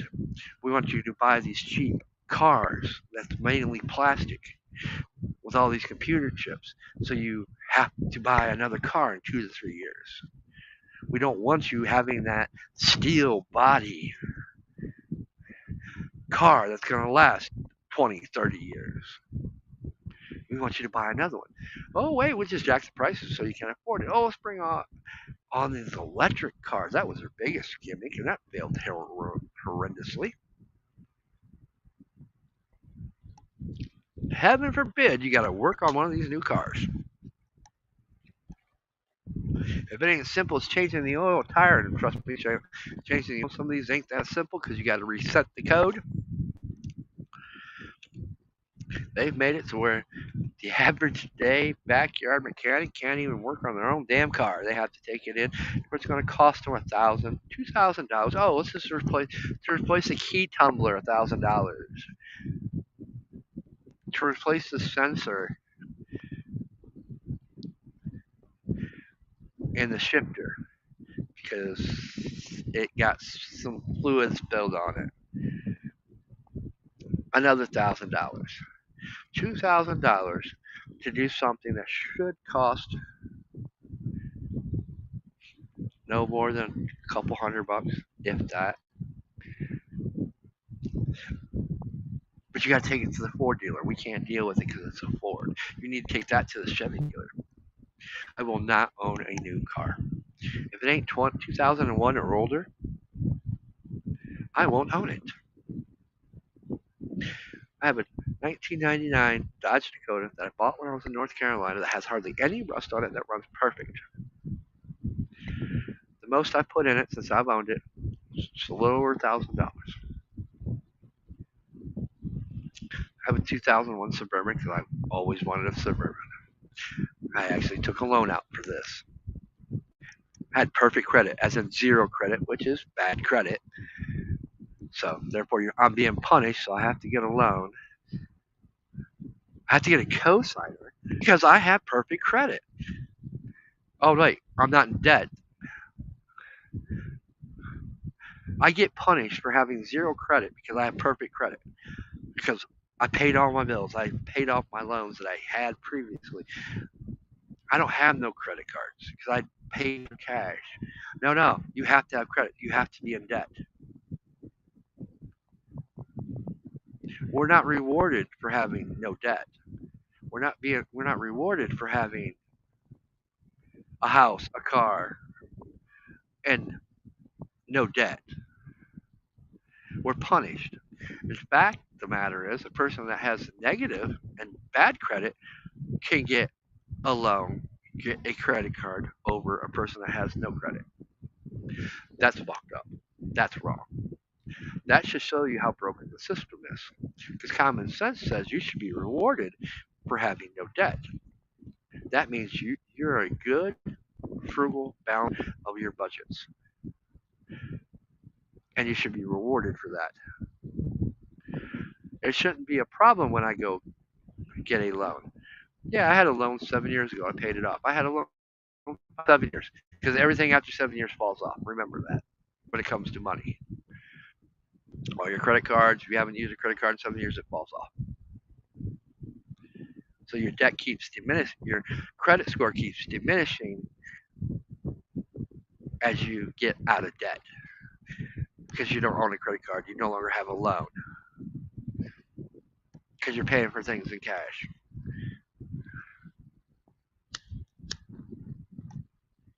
So therefore, when I want to go buy a house or get smart, put a roof on my dad's house that is not mine because that was the agreement, I'll buy the roof. I'll take the 10-year loan out,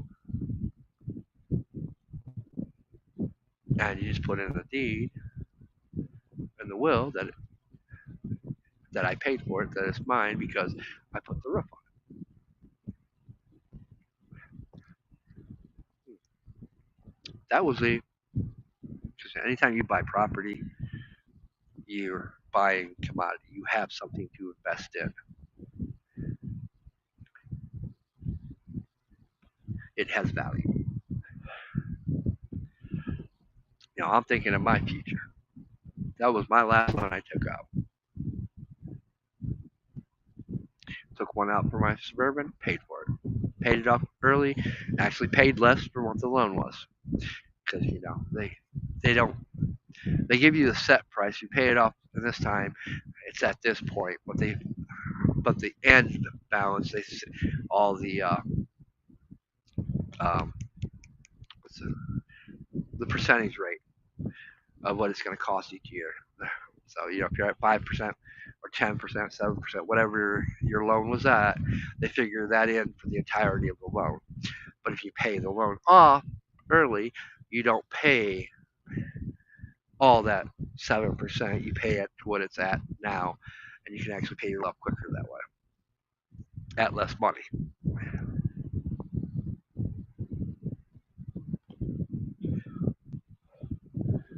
But do they tell you these things? No. All they want is you in debt. So, and that's kind of fucked up. So if you think about the bills, so that means my bills must be what? Internet, phone, and whatever, happen to be my streaming platforms I'm using. That's all the debt I got, which really not even barely $200 in bills. Oh wait, the loan that's 300 or something once a month. So roughly in a month, I'm paying about 500 in bills, give or take. Not bad. That's not even a full week's check. Almost.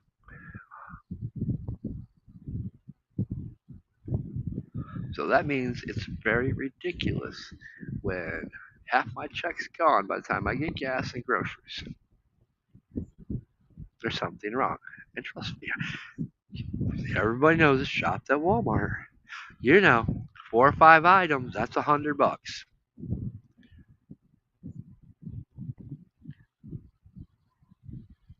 Not like it used to be in the 90s. $100 was 2 grocery carts full of shit. Heaven forbid you shopped at all these in the 90s. That was almost 4 grocery carts full of shit. In fact, you went to Aldi and spent $100, $200. Your pantry was stocked for almost 2 months.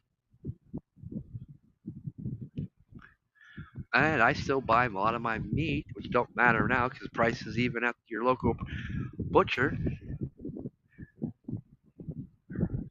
has went up, skyrocketed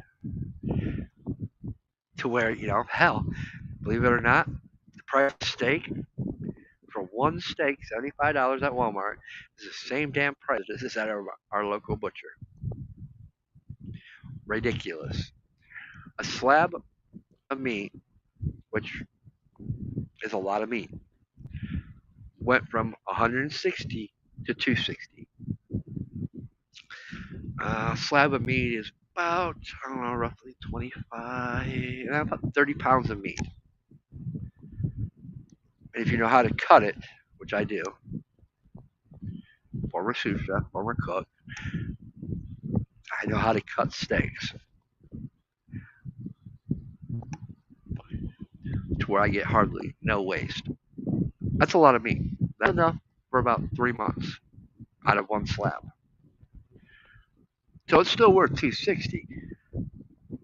But if I'm going to spend 260 about every other month, I might as well at the beginning of the year just spend the money for a cow, a whole cow, and let them process it. which I don't even want to think about the prices now. The last I did was 2 years ago. It was $8.50 for a whole cow, and that was fully processed. That was enough to put meat in the refrigerator for in the freezer, refrigerator, whatever, for a year. More than enough. Trust me. That was the way to go. That's we used to do it. But now, yeah, you're probably talking over $1,000 for a cow and have it processed. Unless you grow your own, but don't even want to go there. You see what I'm saying, guys? These are the things we should be focusing on. What can we do? What do we got to do to convince our politicians, our senators, our congressmen, to go after the corporations to bring the prices down? One side of the party is going to blame tariffs, the other side's not. Yes, I agree, tariffs were a little guilty, but they've been going up since COVID. They haven't come down. No price has come down since COVID. No price has come down since the last catastrophe, which was the housing market, when prices started going back up, going up. They've never come down because if they come down, we'd be back to what they were buying things in the 90s. Simple fix, but they won't do it. Why? Because they're making money off all these people, these corporations. They have shares in these corporations. The bottom line when it comes to our politicians, if they don't fatten their wallet, they don't care. As long as the people are divided, arguing amongst themselves to where they can keep stripping more of our freedoms away, increase the rotation of the illegal criminal system, send people to prison that shouldn't be to prison. Why? Because it becomes a revolving door. Because once you're on probation, you can't get off probation. You're more likely to go back. There's only like a 1% that actually succeeds and gets out of the system. Why? Because most of our prisons become private or privately owned. Therefore, corporations. And it is a multi-billion-dollar corporation.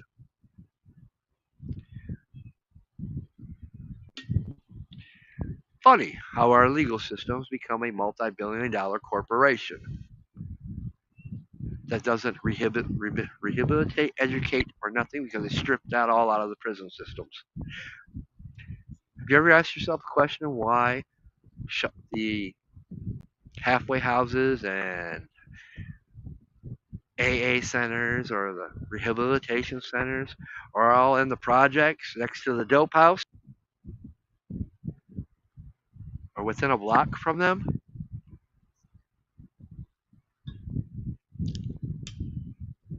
Yeah, I'll give you because it's the cheap. If you're buying property, it's the cheapest place to buy property. I'll give you that, but that ain't the answer. It is designed that way to keep the door revolving, to get people to keep that are in the middle of recovery hooked again, so they can put them back, send them back, get more money. It's all about the money. It ain't about you and me. It ain't about our struggles. Because if it was about our struggles, then the Democratic Party wouldn't have sent billions of dollars to Ukraine, who wasn't a NATO ally.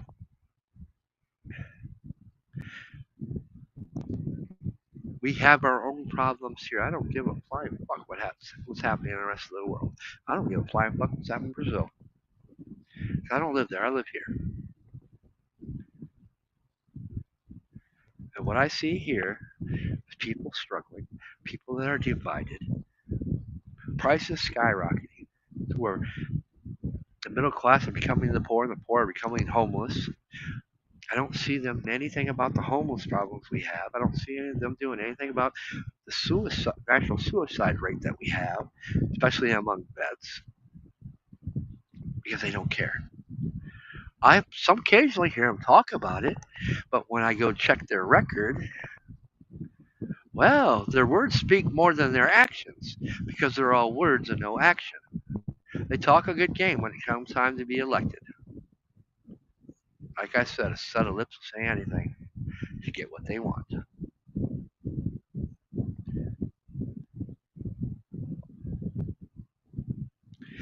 here we set a nation in chaos, a nation in strife, a nation that's struggling to get by, while our politicians continue to feed their own greed to get rich. Oh, we're going to shut the government down. We're going to go enjoy our families, spend time with our families on our rich real estates. We're going to blame Trump for all of it. We're going to blame the Republicans for all of it. But yet it was the Democrats that walked out.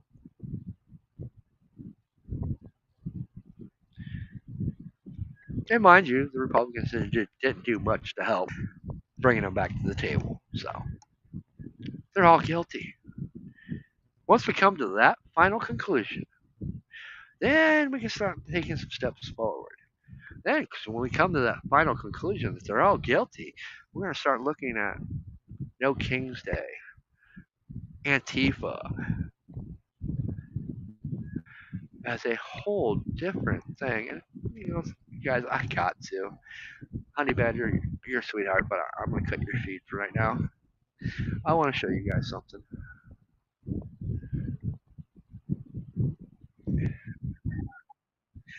Ow. Mute. I shouldn't have to scroll too far down here, I don't think. You guys get a chuckle out of this. I did. Yeah. Guess a lot's been posted since I. That should be down here somewhere.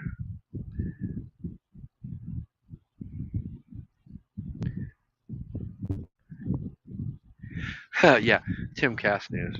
Simple, of course. Looks like Antifa's getting pretty desperate for application on days.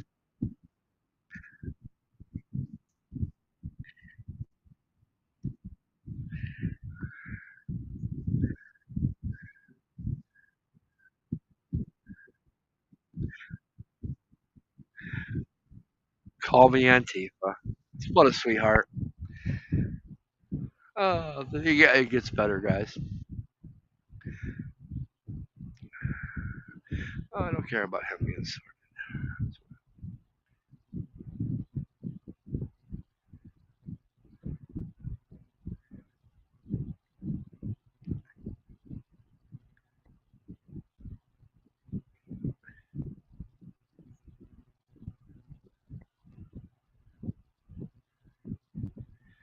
Oh my damn, was it that far down?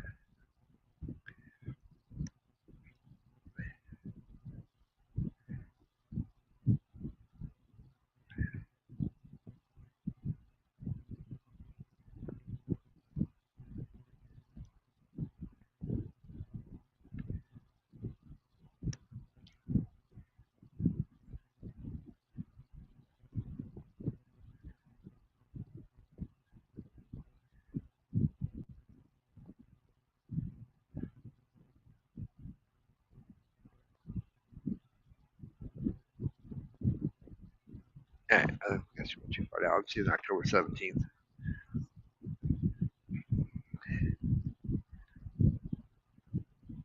Go back to my feeds.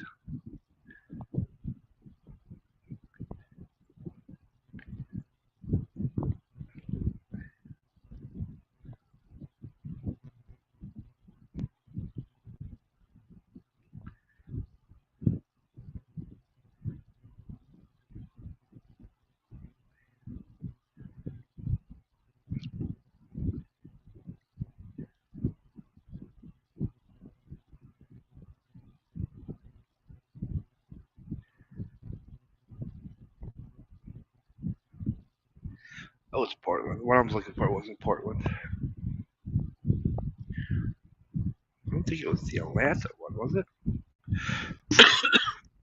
No, it was the DC one.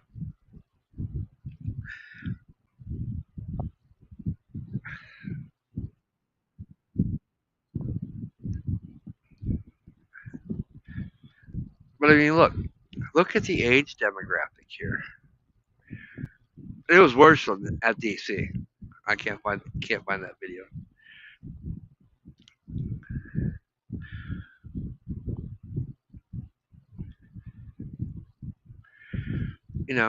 I think people have forgotten what fascist really means and what the fascist party was.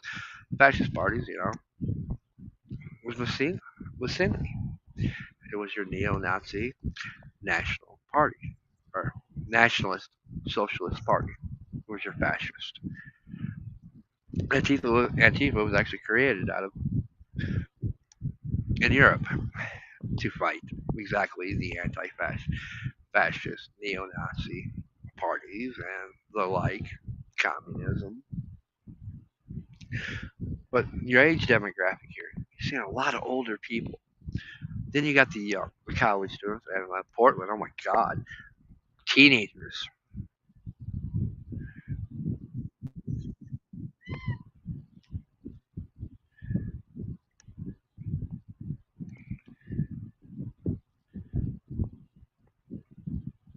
I'm not seeing too many Generation Xers there, and honestly, I'm not seeing too many millennials. And I've heard this comment being thrown around, blaming the millennials and whatever the fuck the next generation was after that, Z generation, I guess.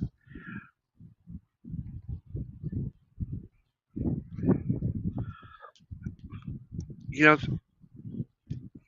here's where I stood outside of my social circle or my echo box chambers that I was in when I was really streaming hardcore. You know, with talking with friends with Dabu at the time. Be Rich, love him. Missing. Uh, Free Spirit Press at the time. It's now free prepping Free Spirit News or something like that. I don't remember. Sorry. We were caught in our echo chambers too. Now we're just blaming the millennials for this. So I moved, went to North Carolina, was living in Brown Bone, App State for those know. Yes, it's pretty much where all the rich kids go for college. You know, Joe Gibbs' son went there. Mario Milou from hockey went there. Dolly Parton lives around and has the rich have properties all around there. And they usually go to one certain private school, and their kids usually attend Appalachian State, along with other people. Like I said, and there's a podcast floating out there, not on here, on Rumble, but in YouTube. It hasn't gotten taken down. It was a smoke and toke show. I think it was the last smoke and toke show we did.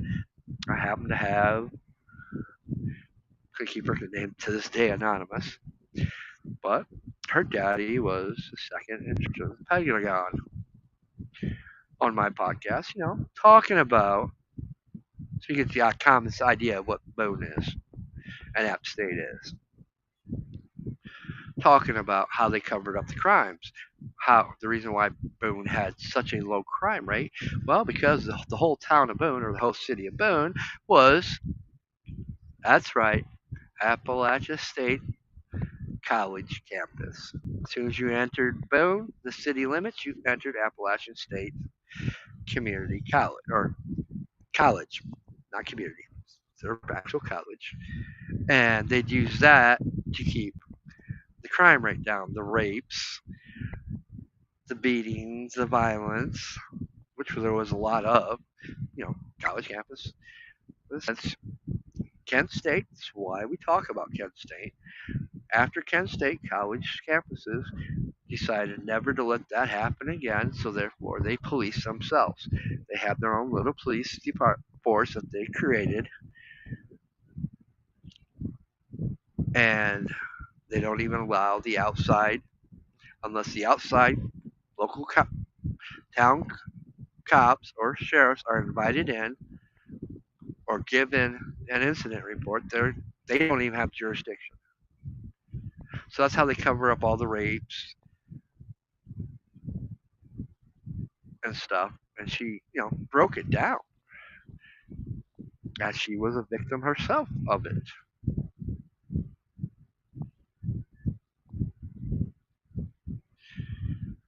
But this was also around the time, in particular, it was the Trump and Bernie.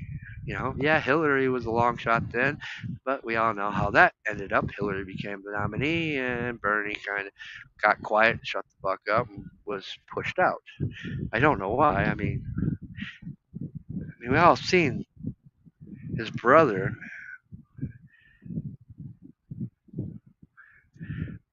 during the Democratic nomination thing. I don't know why he stepped down, but yeah, we know why, but it's not proven, so therefore it's conspiracy theory, and it's my opinion, and that's all that matters. It's my opinion. As far as history says, Hillary Clinton was the nominee, and Bernie gave it to her now because not because of fearing for his brother's life or anything like that. When Bernie clearly had, so I talked to a lot of Bernie supporters and watched a lot of Bernie supporters become Trump supporters. Look, I was talking to people that were head of his campaign in that area.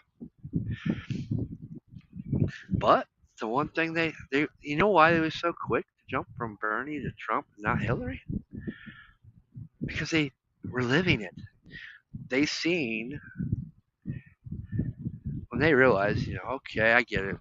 Free social, free education is not going to happen. But they're trying to support themselves through college, working a job. Many of them working as waitresses, not even getting paid minimum wage because the waitresses and North Carolina only made like 250. They were solely dependent on tips. They had no money. They were so fucking grateful on the weekends. I'd buy donuts for everyone, and it was like they hadn't eaten all week. You know what I mean? Then one of the other ones, who was a Bernie supporter, which I loved him. He was cool, dreads and all. I can't remember his name now, but he on Sundays he'd buy bagels for all of us. So me and him every weekend, we made sure everybody was fed. But yes, the waitresses in Boone, no matter what establishment it was, got tipped well because it's the rich. Yes, they got tipped less for those that came up the mountain from like Deep Gap, Wilkesboro, but everything else up the mountain was rich. You also seen it as you went farther up the mountains, like Blowing Rock, the pay increase that came with it for living up there.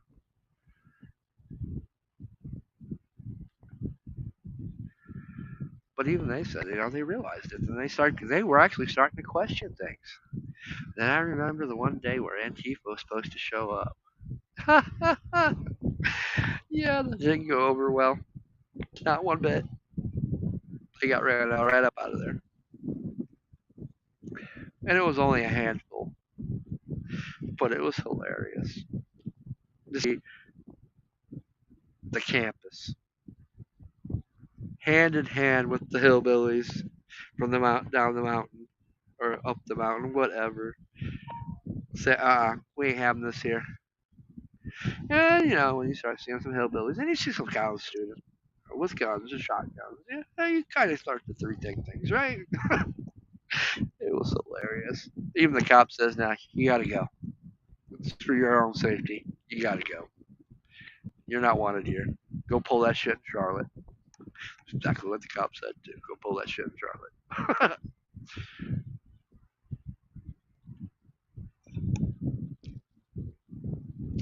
But hey, I would have never thought I'd seen that there. And he would even try to pull something dumb like that. Much like I never thought I'd see in Bryan, Ohio, the town square full of protesters for no Trump or no Kings protest. I I ate my words that day. Me and my dad was going to town. I can't remember. We was picking up a part for one of the vehicles. One of the cars. I don't think it was mine. I think it was his. That was his. It was a starter.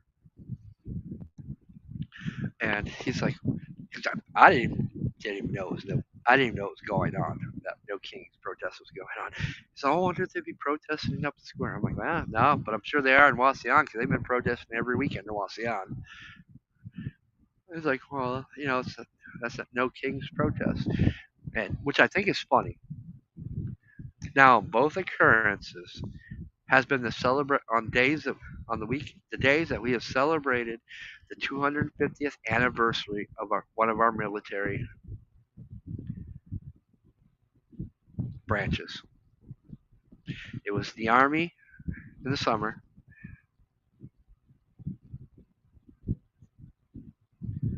and I think it's the Air Force, Navy, or something today. Can't quite remember which, but we're getting ready to celebrate our 250th anniversary as a country, as a nation next year.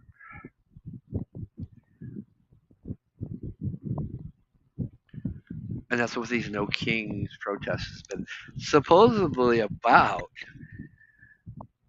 They used the excuse, oh, Trump's going to bring going to have this huge parade, bringing all these tanks and stuff, acting like he's a king. No, he was celebrating. And the worst part was on that first time, it was his birthday. He put his own birthday aside to celebrate the Army's birthday. Talk about patriotic. Let's talk about having no ego. And Trump has an ego. But to be able to put your ego aside, your own birthday aside, make a big deal out of your own birthday, which would be a Trump thing to do. He put America first. He put our Army first. The Patriots first. The memory of all those who served above himself. Now there's a true leader. Not that I agree with everything he does and everything he says, because I shouldn't. Neither should you. We should always question the things he does and says. We should always be asking ourselves, is this constitutional? Is this right? We are borderline.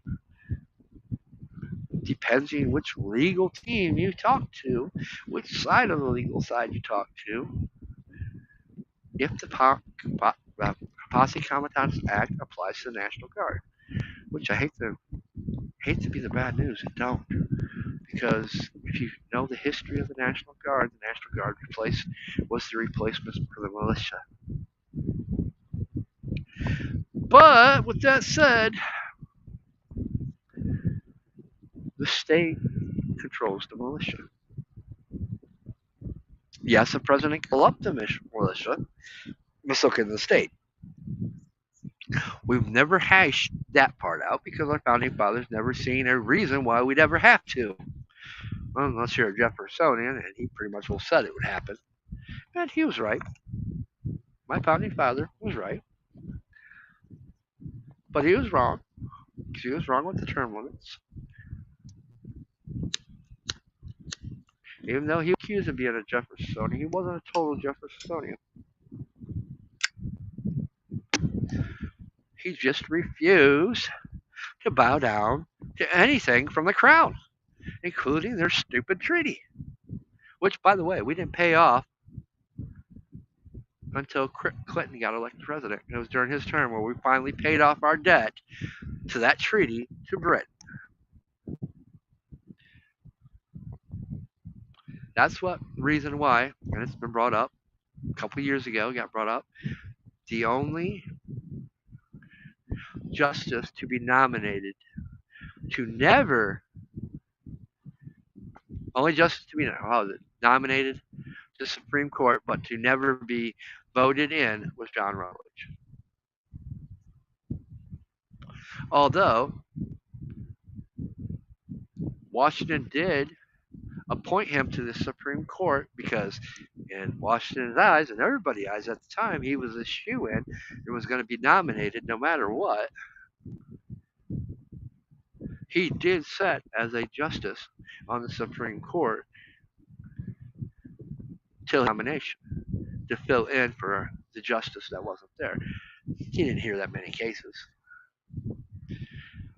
But because of his stance against Britain and the stance against that treaty, he was labeled a Jeffersonian, and, well, maybe one of the biggest mistakes our founding fathers did, but if we didn't make that mistake, and it wasn't a mistake, we wouldn't be a constitutional country. We wouldn't be a free country because we made the choice to allow even our enemies to live here, become a citizen, to have a place in our government.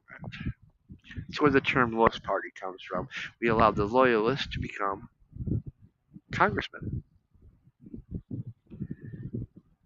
They were the citizens. They were, supposedly no longer loyal to the crown, which wasn't the case.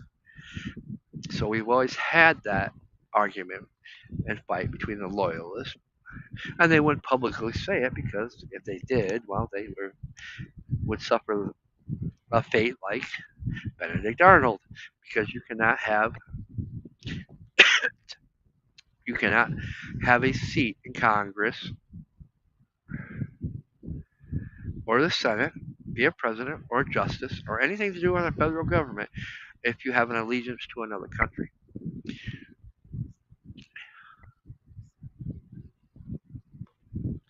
There's where I have an issue to some of the congressmen and women that have allegiance that have said they have allegiance, sworn allegiance to Israel.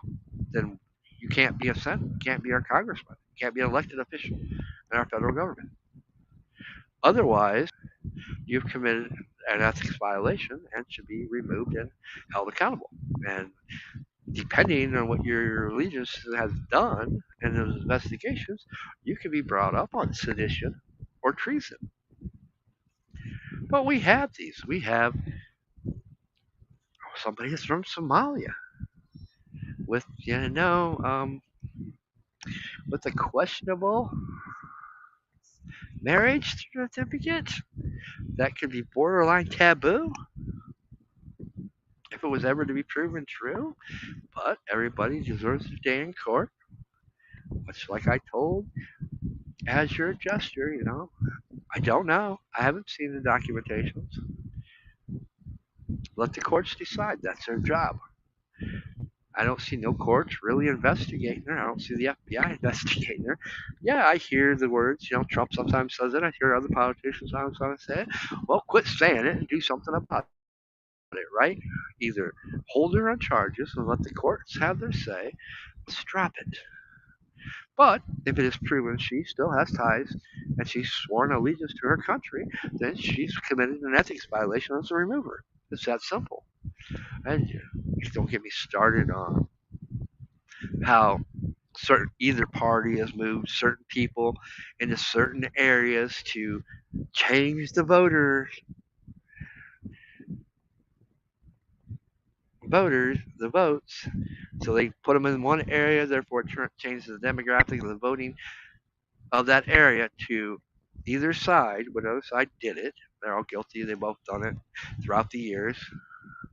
We've used refugees to control certain parts of the state to change that state's voting, which is, yes, election interference. It's manipulation of an election. But because politicians are the ones that puts them there and they do it, oh, it's not. It is.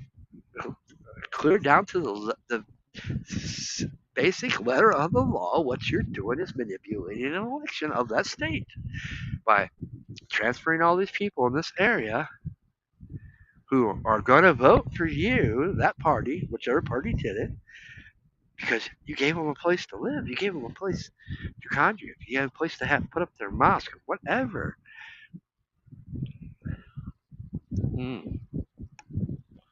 Do that to enough to a state, you'll change that state's that might have normally voted blue to red, or that may have normally voted red to blue, just because you were able to change two key demographics of that state.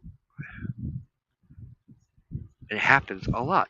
That's the whole argument with the illegal citizens, like in sanctuary states where they try to teach them as citizens.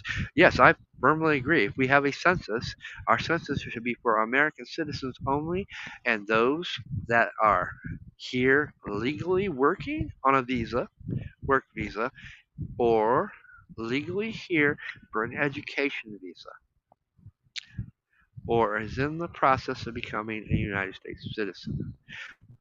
That's it. Anything that's here illegal should never be counted. But it's like I said, it doesn't matter. Are you going to go to every house that you do a census and ask for their ID and stuff like that? Well, hell, they could have a fake ID. Like so many of these illegals that have gotten caught. Fake ID, fake social security cards from somebody that's probably listening right now.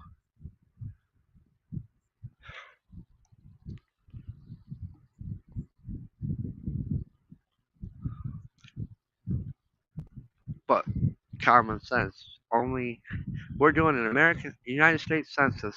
Only United States citizens and those who are legally allowed to be here should be censused. That puts an end to the sanctuary states. That means places like California, New York, Chicago, or Illinois, they're going to lose a lot of their voters because a lot of their voters are illegal, aren't legal citizens. And that's where this whole argument comes by. But we played so many label games, we got people so twisted and confused.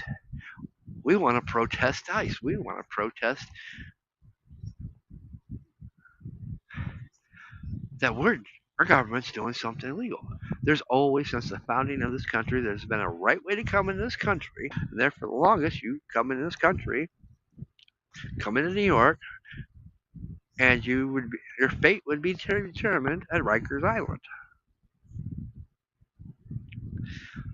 and you would be there until you were granted citizenship or granted entrance, or you were told no, you were found to be a criminal, or you're too sick, and you'd be deported back to where you came from.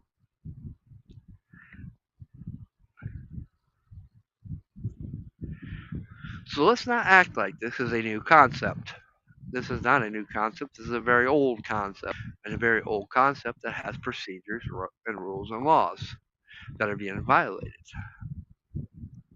It is the politicians that are creating new terms, new labels to make it to where we're arguing amongst ourselves.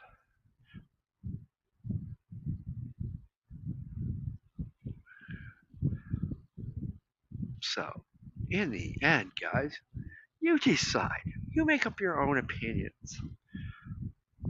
But for heaven forbid, please make sure action speaks louder than words. Make sure whoever you're listening to that they have the facts.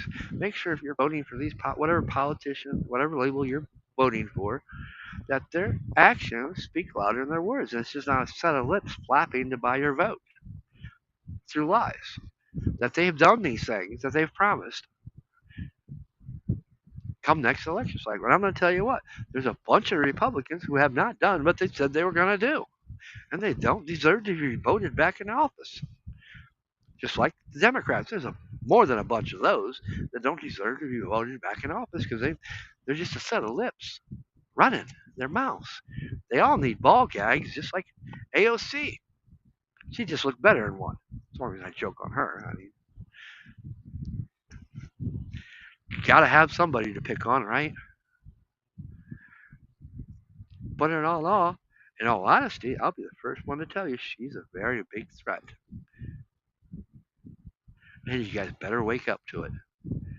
I might joke around about her, but I see her influence. And I also see that a lot of her stupidity is a game to act the part, to play the fool. But you least expect it. She's very smart. She's very articulate. She knows what she's doing. She's playing her game. And she's a very dangerous threat because she can get the youth vote, the young people's vote behind her. And we don't have somebody like that on the Republican side. We don't have somebody like that on the independent side. We don't have somebody like that on the conservative or liberal side. The Democrats don't have somebody like that, and all their various fractions of labels.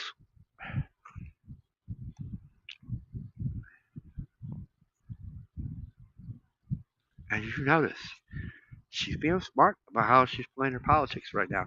She's being smart by being quiet, not stirring up the waves because she knows she's the next Democratic opponent to be president. She's the only one that can save the Democratic Party, and she's not a Democrat. She's, by her own set of lips, is a National Socialist Party. She just falls under the Democratic Party, like so many wolves in sheep's clothing.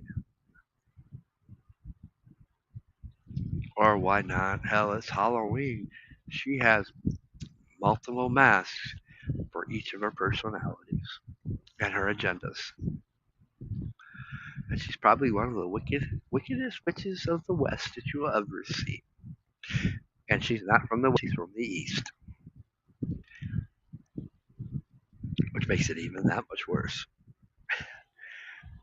She's a Northern Yank that has Southern roots.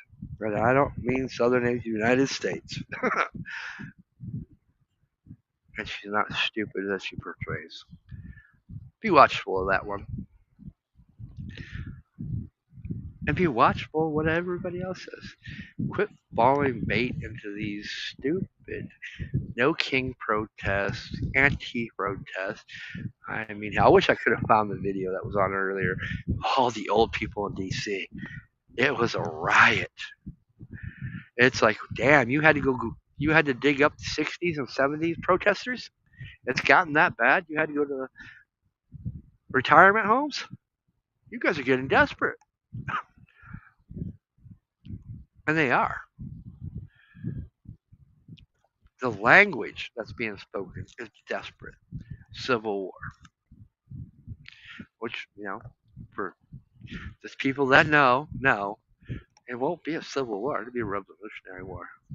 People are that sick and tired of it. And it only takes a couple of charismatic voice pieces that can reach out. That's why it was so important to get rid of Charlie Kirk. Because he could cross those. There's still plenty of people out there just like him that could cross those lines and mend those bridges and speak common sense to everyone out there. And those are going to be the people that change the little skirmishes that will happen from being a civil war to a revolutionary war. That is one thing that's about America that makes America great. We think we've seen or something happen that makes us think it's our worst is when we come out strong and united. No matter how much our government tries to divide us and separates us. Unfortunately, we should not have to wait to a major catastrophe for that to happen. We should allow common sense to prevail, to be the bridge that mends the gaps, that speaks the truth, and starts a new movement. A movement of free thinkers that are going to question everything, that bring down these corrupt politicians and corporations and bring them to their knees and bring it back to what the founding fathers originally had meant for us to be their checks and balances. We the people, not we the corporation, not the corporation for the politician, but we the people. And many things Jefferson said are true. When our government becomes tyrannical, it is up to us, we the people, to take it back.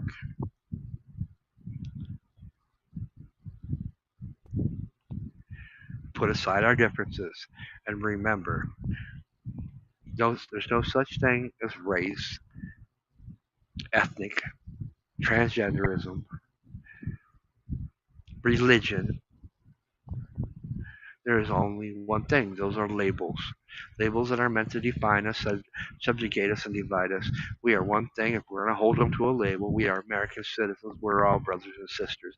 No matter our race, creed, religion, we are all brothers and sisters. We're all American citizens. That should be our ethos. That should be our guiding light to common sense. We are brothers and sisters. We're all Americans. We should know what's right from wrong. We should know that these people that are coming over here illegally is illegal. When we start hearing politicians telling us, oh no, they're not illegal, they're this label, this label, this label, they keep changing the damn label. What label do you want to use? They're not citizens, let's put it that way. Let's use the proper technical and legal term. There's no other label. Let's make sure when you write laws and legislation that we use the proper technical legal term citizen.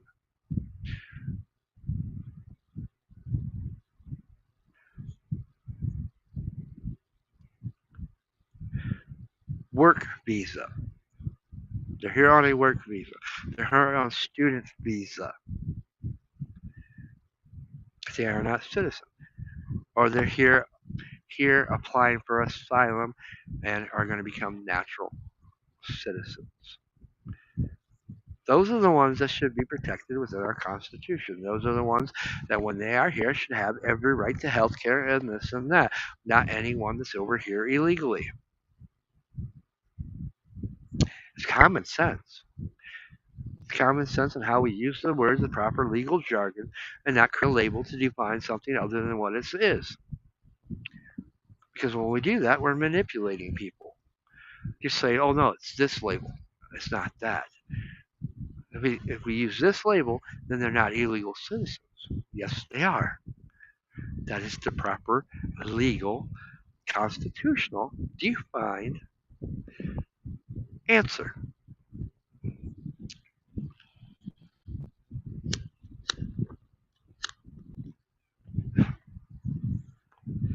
But what can I say? In the end, it's not for me to sell you on my ideas and opinions because, as your gesture is right. My opinion don't matter. We all have our own opinions. What matters is what you think, what your opinion is, and can you back it by common sense and facts? Or do you have questions? If you have questions, you are on a good road because we should question everything. You should question everything I said. You should question everything and come up with your own opinions, your own views, your own beliefs. Don't get mad when I'm going to question you on those things. And I'm the nicer one. I'm going to ask, how come what why do you come? What makes you think that? Why do you have that opinion and view? Because a good debate leads to many new things, many new revelations. Well, we can sit here and question each other's opinions and come to a completely different conclusion, or one of us shifts and realizes I didn't see it that way. That's why we have perfect forums. We have Rumble, we have YouTube, we have Twitter. We have the perfect forums to ask these questions and do these things. My fucking chat is always open. Feel free to ask questions. Feel free to ask me to invite you on. I will. I'll give you the link.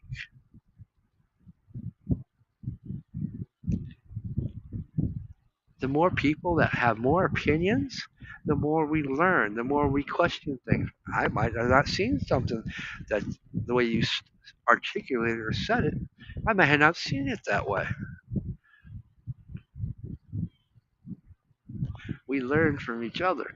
Let us not learn from the greedy, rich politicians that are trying to control us. Let us learn from each other and find common ground within each other to continue to grow and learn from. With that said, guys, my cup run is empty, and I'm not refilling it because one cup is more than enough. Everything in moderation. But I enjoyed. I couldn't resist. I mean, no King's Day.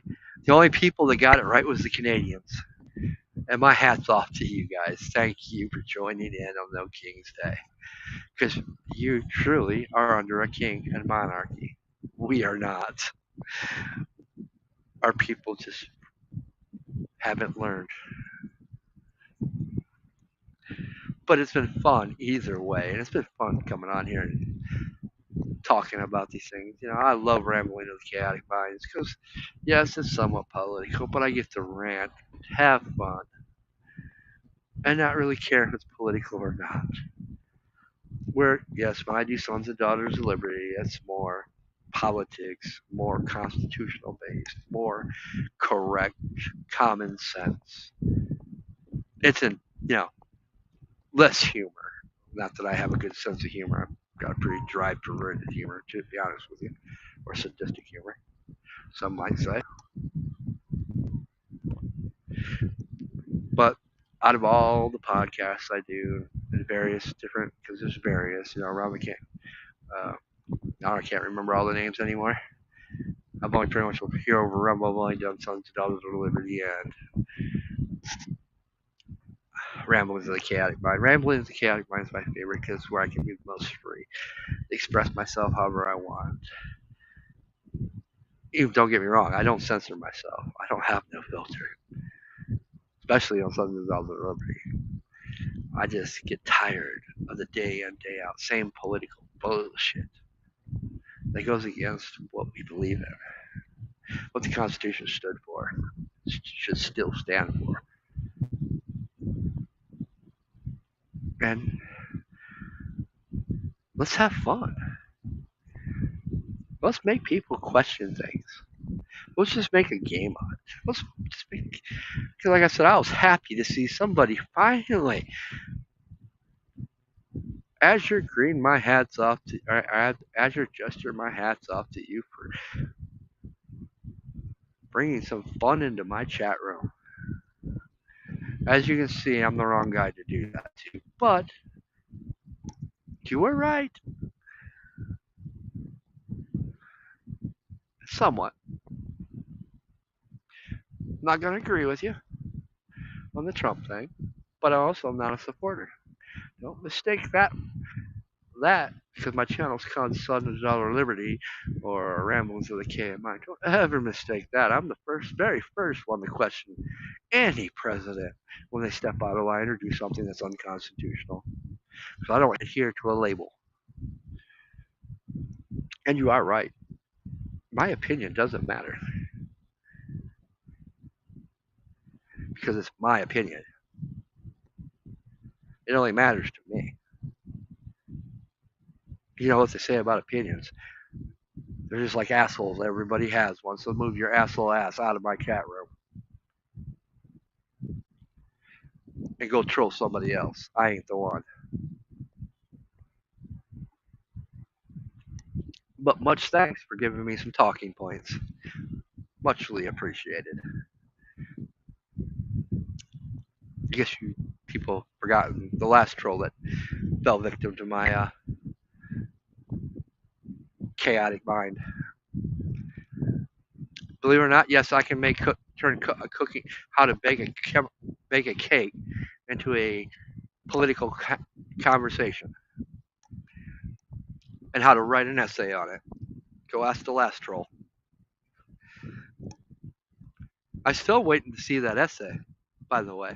I know you still follow me over there. I'm still dying to see that essay.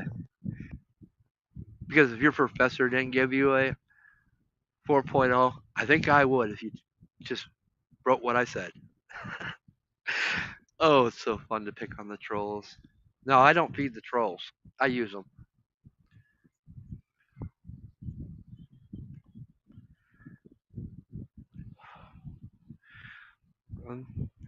I'm sure some of you know. Yes, I said spiritualist. I know every trick in the game, just like the rich elitist bastards that they are. I know their tricks. I know how to use them. I just chose not to. I know how to manipulate. I know how to plant seeds. In fact, I'm probably far better at it than they are. which should make them very thankful I have no real following,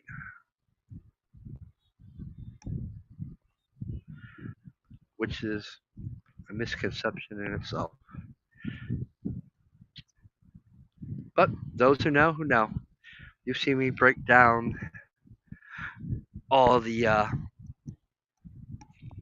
lies of YouTube and their algorithms and their so-called analytics.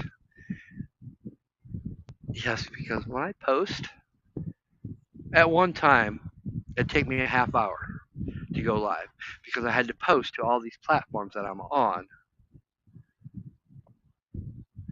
that YouTube would not recognize or wouldn't show in the demographics of my analytics. But yet, I'm getting 100,000 views on a video. This very same video that's streaming live right now. This is just say as an example. How did I get 100,000 views on this video? Here on the mines, 500 over here on WordPress, another 2,000 over here on Gap, and the various other places that I'm at that I'm not going to name. So I'm all over. I'm on places you late. Well, some gun owners thought about some gun people during the crackdown YouTube did before some couple sites opened up thought about it. I actually got the idea from them. Yeah, why not? I'm an adult. Let's carry some adult sites. And boy, was I amazed. But they're everyday citizens.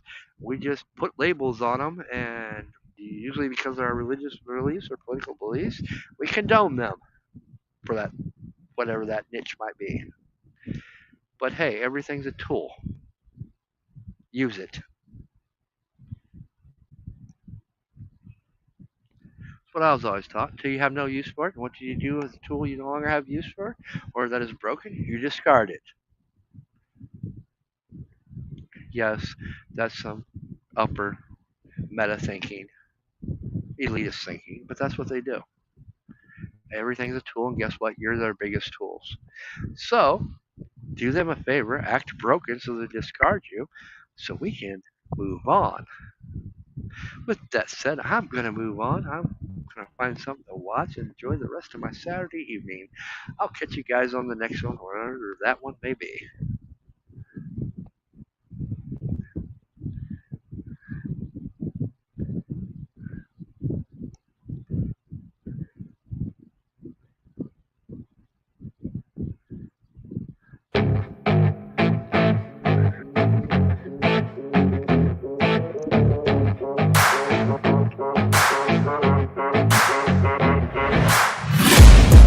Taking shots at the enemy, I'm gonna make it to the top, leave a legacy.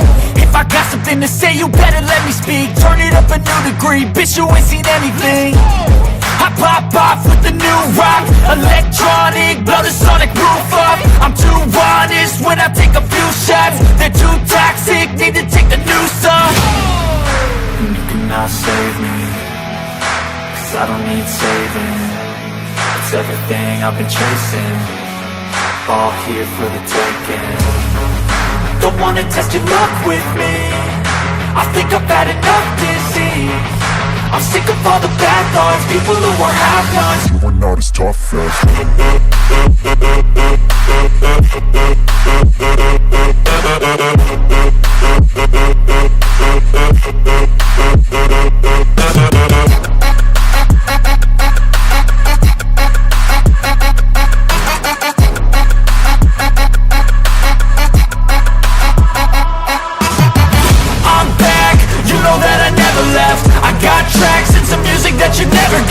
I don't slack, don't lose, learn your lesson yet. When I get to choose what I do, I'm like a weapon. I'm not sharp as many, but got heart, I'm ready to change. Scars to envy, to win large and plenty. I like to play fast, never change back. Calling out, I'll pay back, 'cause I'm great at that. Oh, You cannot save me, 'cause I don't need saving. It's everything I've been chasing, all here for the taking.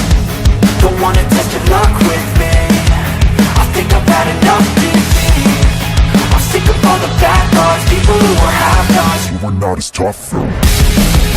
Don't wanna test it, but quit.